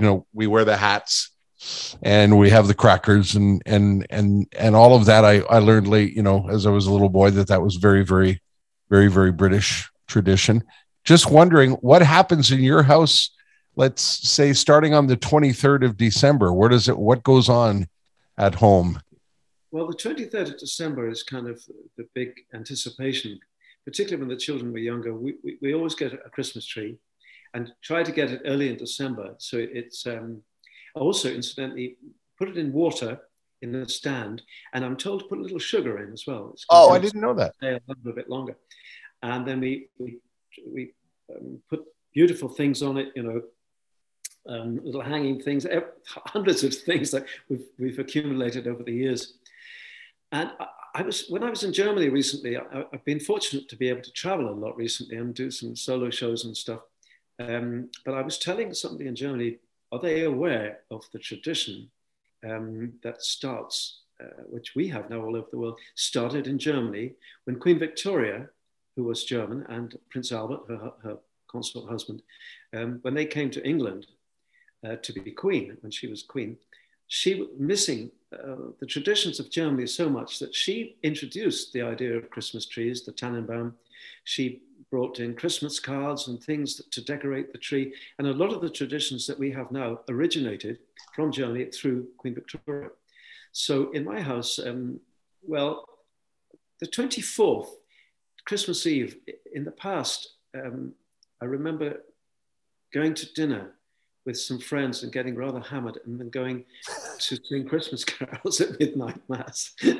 But I actually prefer on Christmas morning going to our local church where, curiously enough, I sang, I must have been 8 years old. Oh, it's so sweet. Once in Royal David City. I started to sing. Anyway, the vicar there, we're Church of Ireland, which is Protestant faith. And actually, it doesn't really matter very much anymore, in my opinion, what you are. But he's great. He puts up videos for the children to laugh at, and it's a wonderful service. And I like to go to that, usually with my wife, and if the kids want to come to that as well, which they did when they were younger. And then we have a late lunch, usually around 4 or 5. And this year, it's going to be chaotic because I'm now the proud grandfather of 3 little ones. Sophia will turn 2. Will have turned 2 on the 18th of November. The 2 boys on the 21st. No, it's the other way around. The 2 boys, Hugo and Oscar, were 1 year old on the 18th of November. Sophia was 2. So it's going to be pretty chaotic in the house, but a lot of noise and a lot of fun. And during the lockdown, in fact, my only audience was those kids singing, by the way, a Raffi song. Great. Baby beluga in the deep blue sea, swim so wild and you swim so free. Heaven above, sea below, for a little white whale to go. I love his music. He's so I'm good. sure Raffi would be thrilled to hear that. Yeah, great guy. So that's our Christmas. And in fact, this brings me to a Christmas song that is found all over the world. And there's one tradition that I keep to. Every Christmas is some years ago, I saw at an auction for sale a letter written by a soldier on the Western Front. And the date on it is quite extraordinary, written on ordinary paper in pencil. The man was clearly an officer, but the date was the 25th of December, 1914. And in this letter, which I read out to anybody who listens on Christmas Day, he describes what happened the night before or the afternoon before, because most people don't realize that in a lot of European countries, Christmas starts on the 24th of December.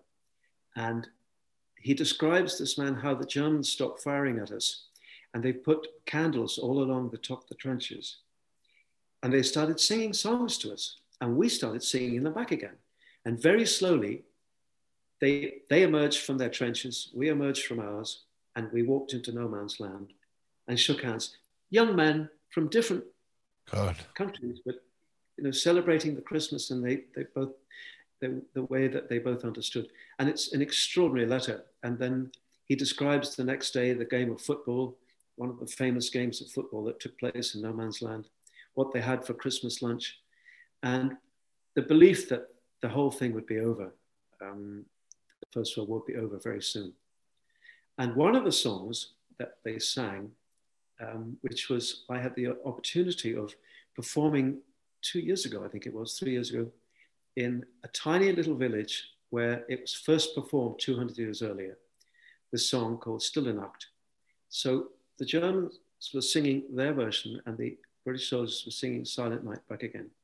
So I think this could be an appropriate moment because it is a moment of history. Silent night, holy night, all is calm, all is bright, round yon virgin mother and child, holy infant, so tender and mild, sleep in heavenly peace, sleep in heavenly peace. Silent night, holy night, shepherds quake at the sight, glory stream from heaven above, angels singing hallelujah, Christ the Savior is born, Christ the Savior is born. I invite everybody who knows the first verse to sing with me. Silent night, holy night, all is calm, all is bright, round yon virgin mother and child, holy infant, so tender and mild, sleep in heavenly peace, sleep in heavenly peace. Oh, that's beautiful, Chris. Absolutely beautiful. You said you were gonna sing another song as we go out. Is that right? Certainly going to do it. It comes from this album, The Legend of Robin Hood, and it's what I was trying to do is kind of tie up the whole Robin Hood story. But why are we still talking about this guy so many hundreds of years later? So I came up with a song called Legacy, and the intention is to have a song at the end of a show, everybody on their feet going, all this kind of stuff. So I'm going to play it from my machine here and sing on, and I hope I get the balance right. All right, and here we go.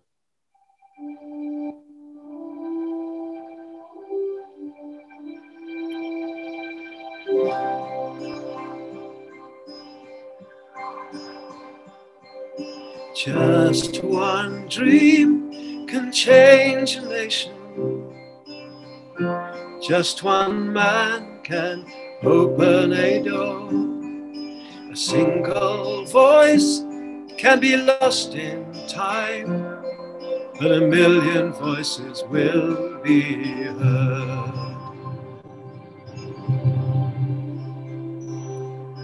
Just one dream can change a nation. Just one man can open the door. A single voice can be lost in time, but a million voices will be heard. Just one dream can change a nation. Just one man can break down a door. Single light can be lost in the dark, but a million lights will shine through the world.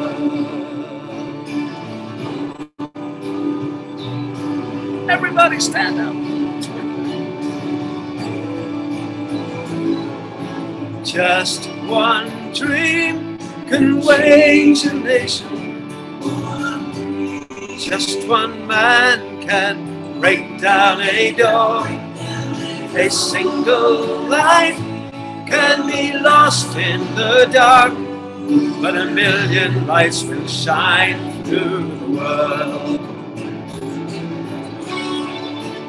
Thanks very much, everybody. Have a wonderful Christmas. It's been such a pleasure to talk to my friend Terry again. We look forward to returning to Canada in April and May next year, 2022. Stay safe, everyone. Stay healthy. Have a great, great Christmas. Happy Christmas, Chris.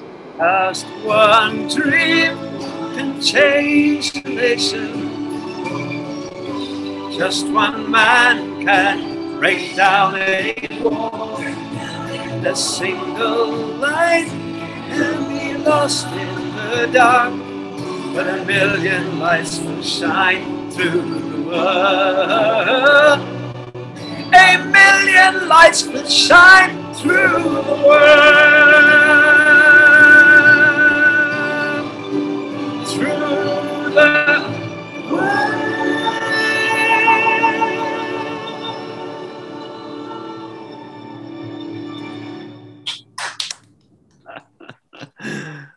I have to tell you, that's a special gift from Chris de Burgh. Him not only agreeing to talk about Christmas from his beautiful home in Ireland, but also to share some of his traditions and to pick up the guitar for us and play some songs for you was a pretty special Christmas gift. Don't you agree, Ted? He certainly seems to be cognizant of and grateful for his connection to Montreal and the affection that Montrealers have for him. Yeah, and what I've learned is that, you know, that affection spreads worldwide. He's huge in Germany and across the rest of this country, of course, a number of markets in and around the United States. And when he goes on tour, you know, he can see most of the planet with that guitar and band of his. And he's got a lot of new projects in the pipeline that we're going to hear more about coming up in the new year. So, that's pretty cool. He's no spring chicken, eh? I think he's even older than you and me, isn't he? Yeah. Well, he is a grandpa, and he's a few years older than you and I think he's in his 70s now, but as sharp as a tack and just as nice a man as you'd ever want to meet. He's just an absolute. Just a wonderful, wonderful person. So Merry Christmas from Chris de Burgh and from us. Chris, thank you so much. And Merry Christmas to you and the family. I hope you have an amazing, amazing holiday. When we come back, we are going to talk to every year my most requested guest for the Christmas special, my mom. A holiday tradition as cherished as Uncle Billy falling down the stairs and taking out the fully decorated tree. It's the Standing By Terry and Ted Christmas Podcast, sponsored by Jaguar Land Rover Laval, Matelas Bonheur, and Merson Automotive. The Christmas Podcast is made possible from longtime friends of ours, a family who's been helping Montreal families for oh boy, many, many years. Our friends at the Mersons, Ted. 3 generations now they've been in business. And a quick clarification, I do Merson Automotive's social media. The other day I posted an ad from Yokohama for their Ice Guard winter tires. And somebody responded on Twitter, are they only available in black? And I said, no, you can get them in yellow, but those ones are made of corn and they're on back order. So don't ask for those for Christmas. No. I've always thought, though, corn tires might be interesting in the snow because the niblets would have excellent texture for traction. Well, I'm sure the Mersons will be thrilled with that. Well, I've rented up the flagpole with them, and they said, get out. Okay.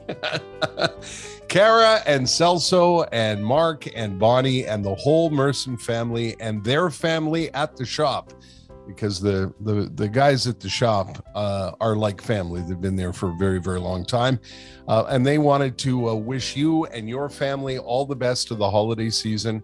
A Merry Christmas, all the best in 2022, and hope that if you've needed them for anything in the past, you'll go see them in the new year. The Mersons have made this Christmas podcast possible, and we thank them. You know where to find them, mersonauto.com.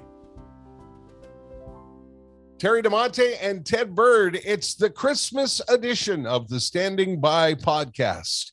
And we have had quite a lineup, I think. I'm blowing smoke up our own arse, Ted, but not a bad lineup for the first one. Peter Mansbridge, Jan Arden, your mom, PJ Stock, and I thought it was Krista Berg, of course. Pretty good lineup, no?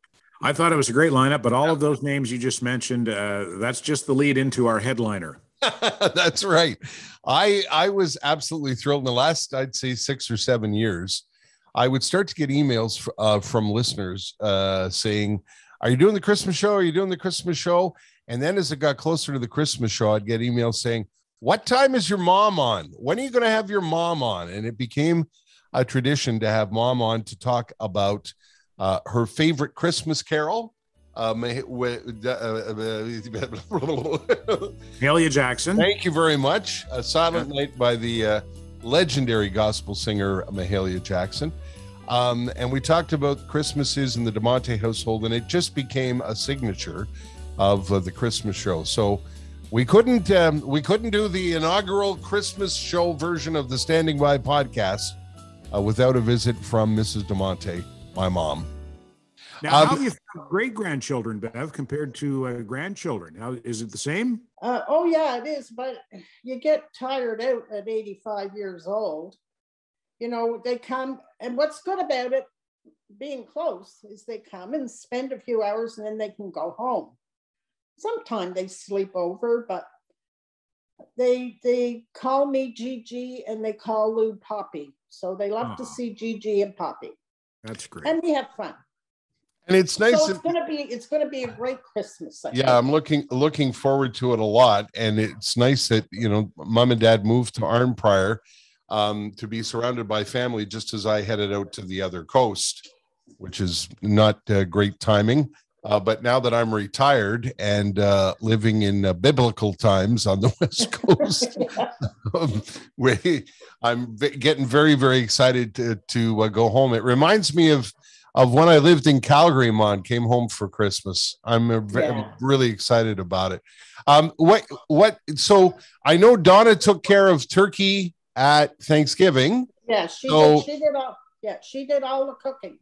And will she be stepping in at Christmas again? Oh, for sure. Yeah. I just kind of sit on the side and make sure she's doing it right. So here's a question for you. Ted confessed to his mom the other day on the call with her that him and his brother used to peek and go hunting for presents. How many days, Ted, before? Well, I don't know. I don't remember exactly, but probably at least 2 weeks before Christmas. When I was old enough that I could be in charge, if she was out, you know, getting her hair done or shopping or whatever, and I was 12 or 13 and could look after my brother who was 6 or 7, we'd start rooting through the closets and looking for presents, and we usually found them. Isn't that terrible?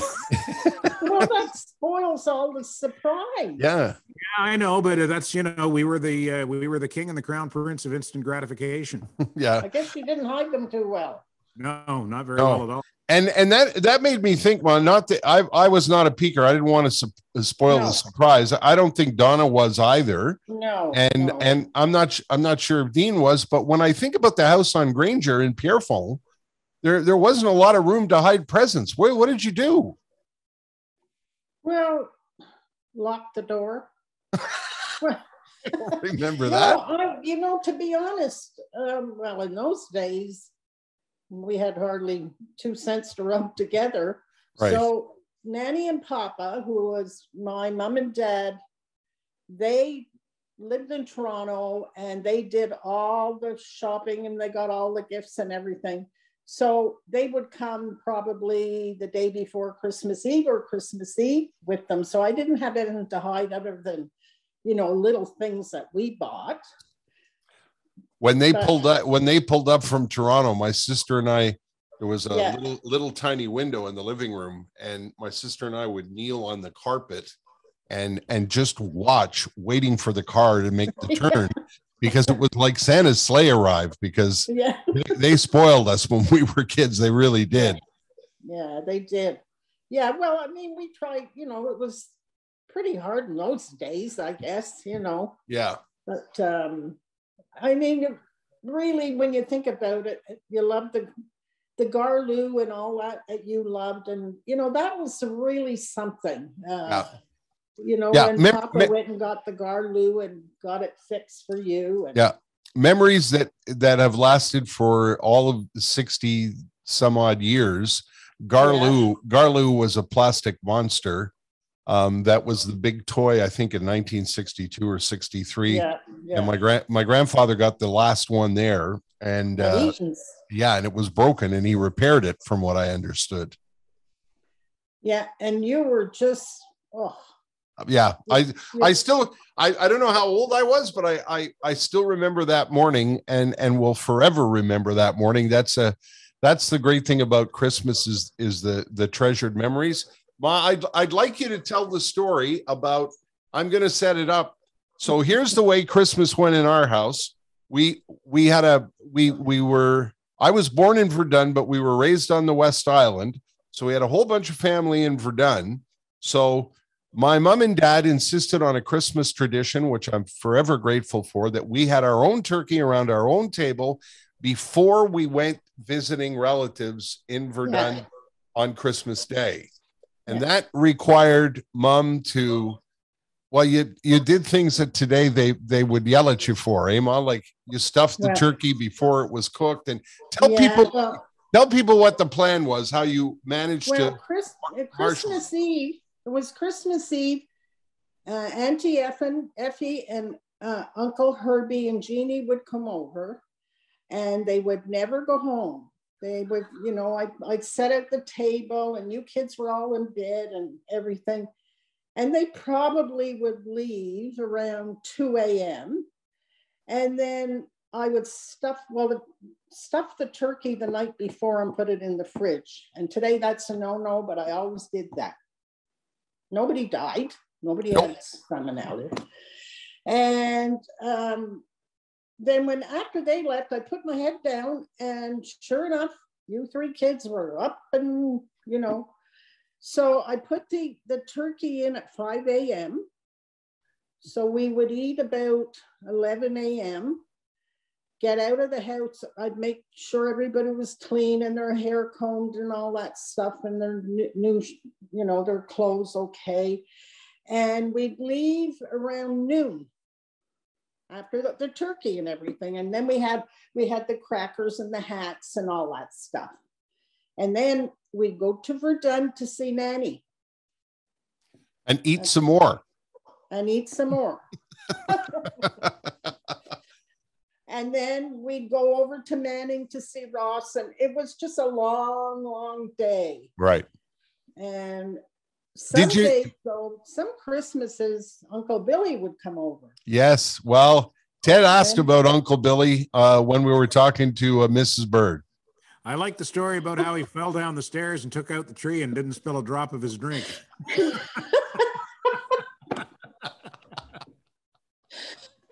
I don't know if it's true or not, but I like it. Uncle Billy loved to have a good time. He loved to have a good time, and he stood on So, you know, the little steps from the kitchen that went down? Yep. And he looked and he went, and at the bottom, and he fell right into the tree. It's one of those legendary Christmas stories that comes up every year. And I know people, I don't know if people know this or remember this, but we know that Santa Claus is always so busy at this time of the year that Papa, for a couple of years, was our Santa Claus on the radio for us. That's right. Yeah. He did a good job. Yeah, he really, really did a good job. The two kids actually thought it was Santa Claus. Yeah. He would call the house, and our heads would be, would explode. And then during the time that you and I were doing Christmas shows, Ted, we had him on a couple of times. Yeah, that's true. You did. I think you had a recording of him, eh? Yeah, that's right.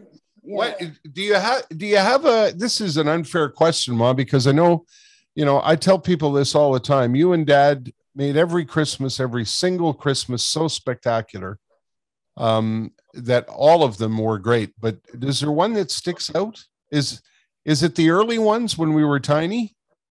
Oh, absolutely.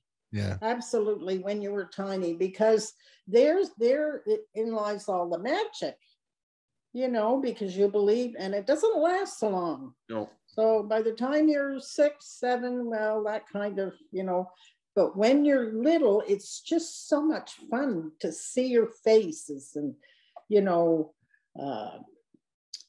pretend that, you put the cookies out in the milk and everything. We always had to make sure that we put them away. When you got up, they were gone. Right. Just to see your faces. Those were the best times. So are you getting to all together? We've had wonderful Christmases. Are you getting to relive that with your great-grandchildren, Bev? Well, this will be, last year we were in Cornwall and we didn't get to see them because they were with their father. It's one of those, how things are today, all that stuff, crazy stuff. So I kind of think maybe it would be Kayla's turn this year. So I think they'll be here. It'll be lots of fun, but I don't, I'll be in bed earlier, being my age. So I just hope it's going to be like magic again. Ted, did you have the same experience as when Charlie and Sam and Allie and Lauren were really tiny? That's when it was pretty spectacular. Oh, absolutely. That's when it's the most fun. And I was thinking, Terry, when you were talking about being little and looking out the window with your sister, that anticipation and how that was such a big part of Christmas when we were kids. And then when you grow up, it becomes the exact opposite. It comes too fast. Yeah. It's up on you way too fast, and you don't have time to do everything that you need to do. It's a huge, huge difference. But I mean, that's life in general, right? The older you get, the faster life goes, or the faster time goes. Yeah. Well, because you just move slower. Yeah. That too. What's on tap for this year, Ma? Because it's a new house, so have you got the spot for the tree and you got all of that organized in your head? Well, we have one outside now. We picked it up last week. Yeah. It's out on the balcony or the porch, and hey, that's the phone. That's our. I was going to say, did you get a bird? Oh. Yeah. Somebody said. Yeah, we have a tree out in the front, and it's all lit up. Yeah. But I wanted to get some snowmen and everything the other day, but Dad said, "Oh, just stay to the game." Well, what are you going to do? But I keep telling you, Ma, you should spend your money. You sound like Dylan. What do they say? You can't take it with you. Yeah. Yeah. Well, there's something about a Hearst and a Brinks or something like that. That I think the old saying was, "There's no luggage rack on a hearse." That's it. Yeah, well, listen, you're like my mother. You and Lou both, you're going to outlive us all. Yeah, that's right. But you know what? It's what you're used to. Like, if you're always used to watching your pennies, no matter what it is, you still watch your pennies. Well, listen, better that than the other way around. Yeah. Yeah. We remember the days when we had no pennies. What this year, because we're doing a podcast and I'm not on the radio anymore. We have to be careful about playing music because you need permission and a whole thing, blah blah blah. What? Yeah, so we are gonna.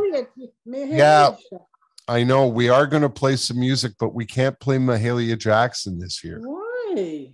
Well, it's a complicated thing that a lawyer would have to explain, but you have to get the rights to the music and ask permission. Otherwise, your podcast gets taken down, yada, yada, yada, blah, blah, blah. Oh, but those damn lawyers. I want to for sure make sure that we talk about that tradition, which we talk about every year. Yeah. The Paul Reed Christmas show. That's right. Yeah. And when we put this show together, I got permission from Mike Reed and the Reed family to use a Paul Reed clip. Oh, nice. So that's going to be part of the show. Oh. But tell people about Paul Reed and how we used to spend Christmas Eve.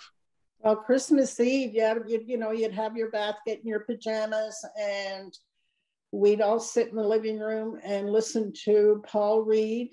And really, a penny could drop. It was you had every ear on the radio and it was really something. And when the Littlest Angel came on, that's when I said, okay, you got to go to bed now.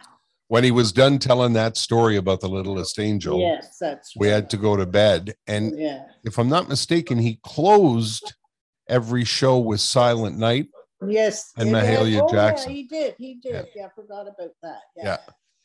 And for the 30 plus years that I did the Christmas show on the radio, I'd play that on the Christmas show every single year. On a rock station, on a heavy rock station, we would play the gospel singer Mahalia Jackson. And people would, after a while, people were sending me emails saying, when's your mom going to be on? And when are you playing Mahalia Jackson? And it's too bad that we can't play it this year, but I'm hoping people will find it and play it in spite of the fact that we can't. Isn't that well?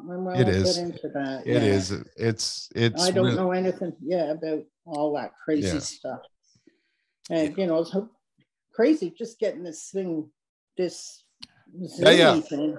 Well, that's because now Ted and I are podcasters. I see, and we love it. We love, you two have always been. It's been a funny pair all these years.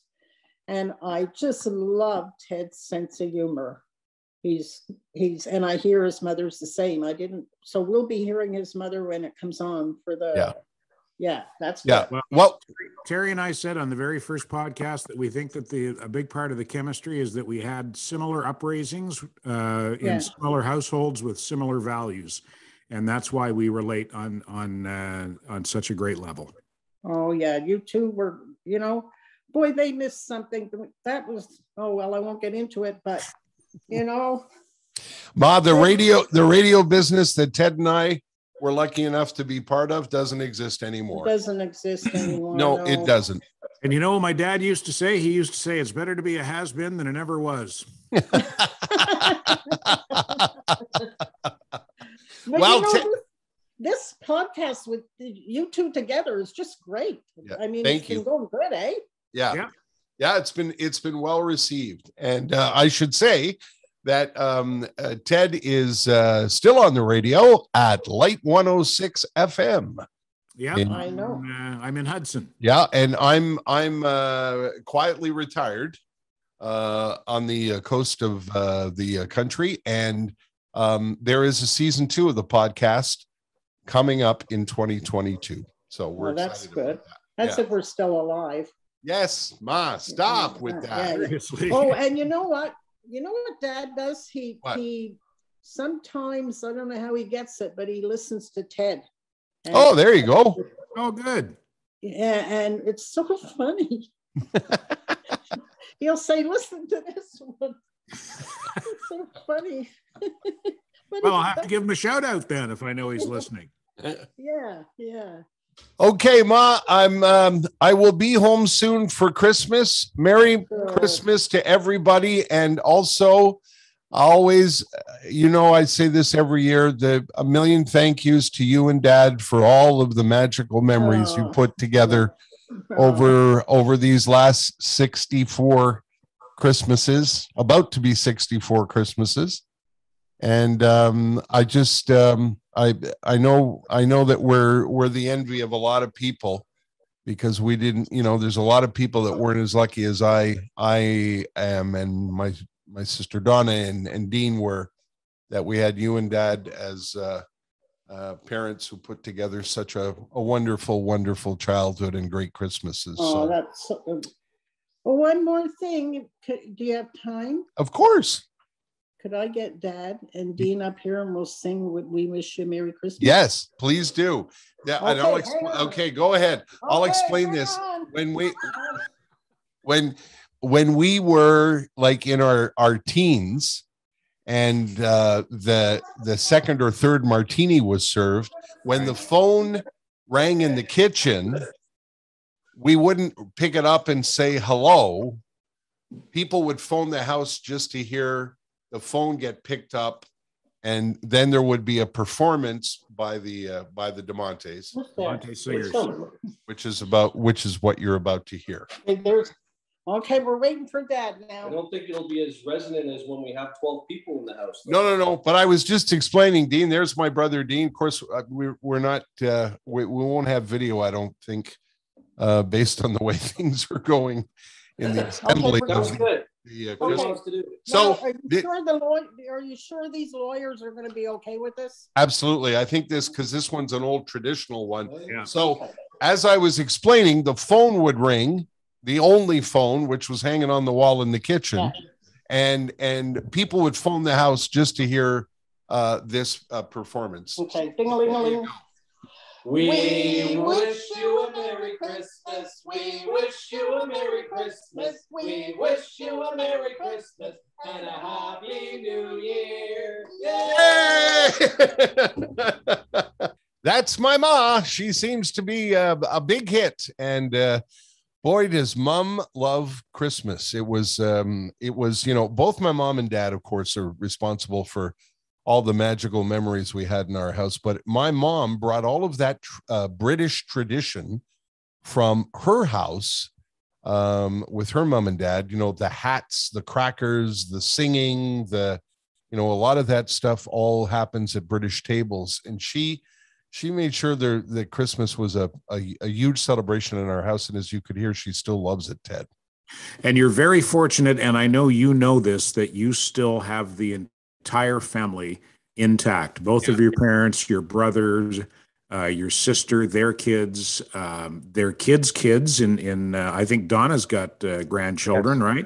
Yeah. So your parents are great grandparents now, and boy, oh boy, what a great way to keep those traditions alive, to be able to pass them on to another generation. Yeah, and they are getting passed on. My niece, Kayla, who's got the two girls who are the great-grandchildren now, Kayla puts up her tree. She it's all she can do to get Halloween out of the way, and the tree goes up like November 1st. She's an absolute Christmas fanatic, so I know the tradition will live on for sure.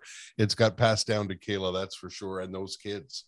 On Light 106.7, where I host the morning show, we started playing Christmas music the third week of November. And we actually got a couple of complaints, people saying it's too early. No, really? It's not. No. A, it's not too early. And B, are the songs about peace and love and joy, are they getting you down? And you know what? I find, especially in these last couple of years, with, the pandemic and all of the craziness that's gone on, I find there's a bigger thirst for a little bit more joy in the world. Early. Yeah.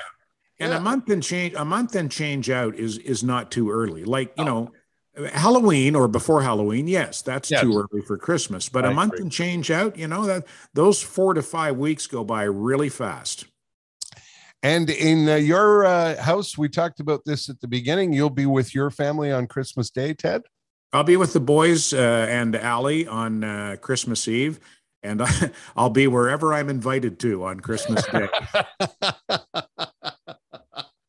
It's too bad you still quickly tell the story about what you did for your Jewish friends. That was a tradition in the Bird. Oh, yeah. We used to, when I was still married to Danielle, who grew up in Hampstead, we used to have all her Jewish friends over on Christmas Eve. We would have the Levines, and who else would come over? The Levines, the Carpers, and the Kimmels.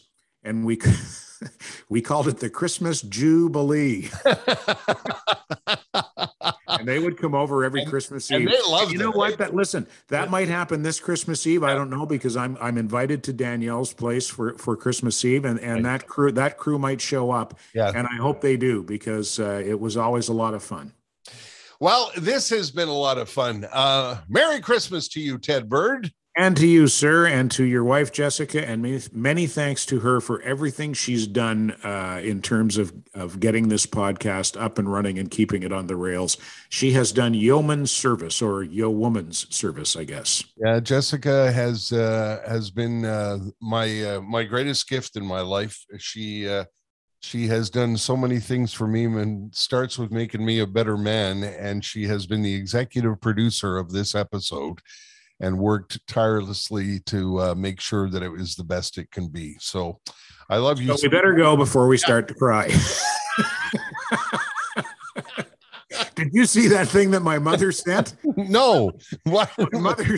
My mother sent me, after we did our episode about the veterans and we got all emotional, my mother cut an article out of the newspaper, which she still does. She cuts articles out of the newspaper and mails them to me rather than emailing me the link. So she cut out the article from the newspaper. It was about the last Canadian casualty in World War I, and she put a little note, and she put, "Here's another war story for you. Maybe you and Terry can have a good cry." She was mocking us, Terry. Yes, I know. God love her. Yeah.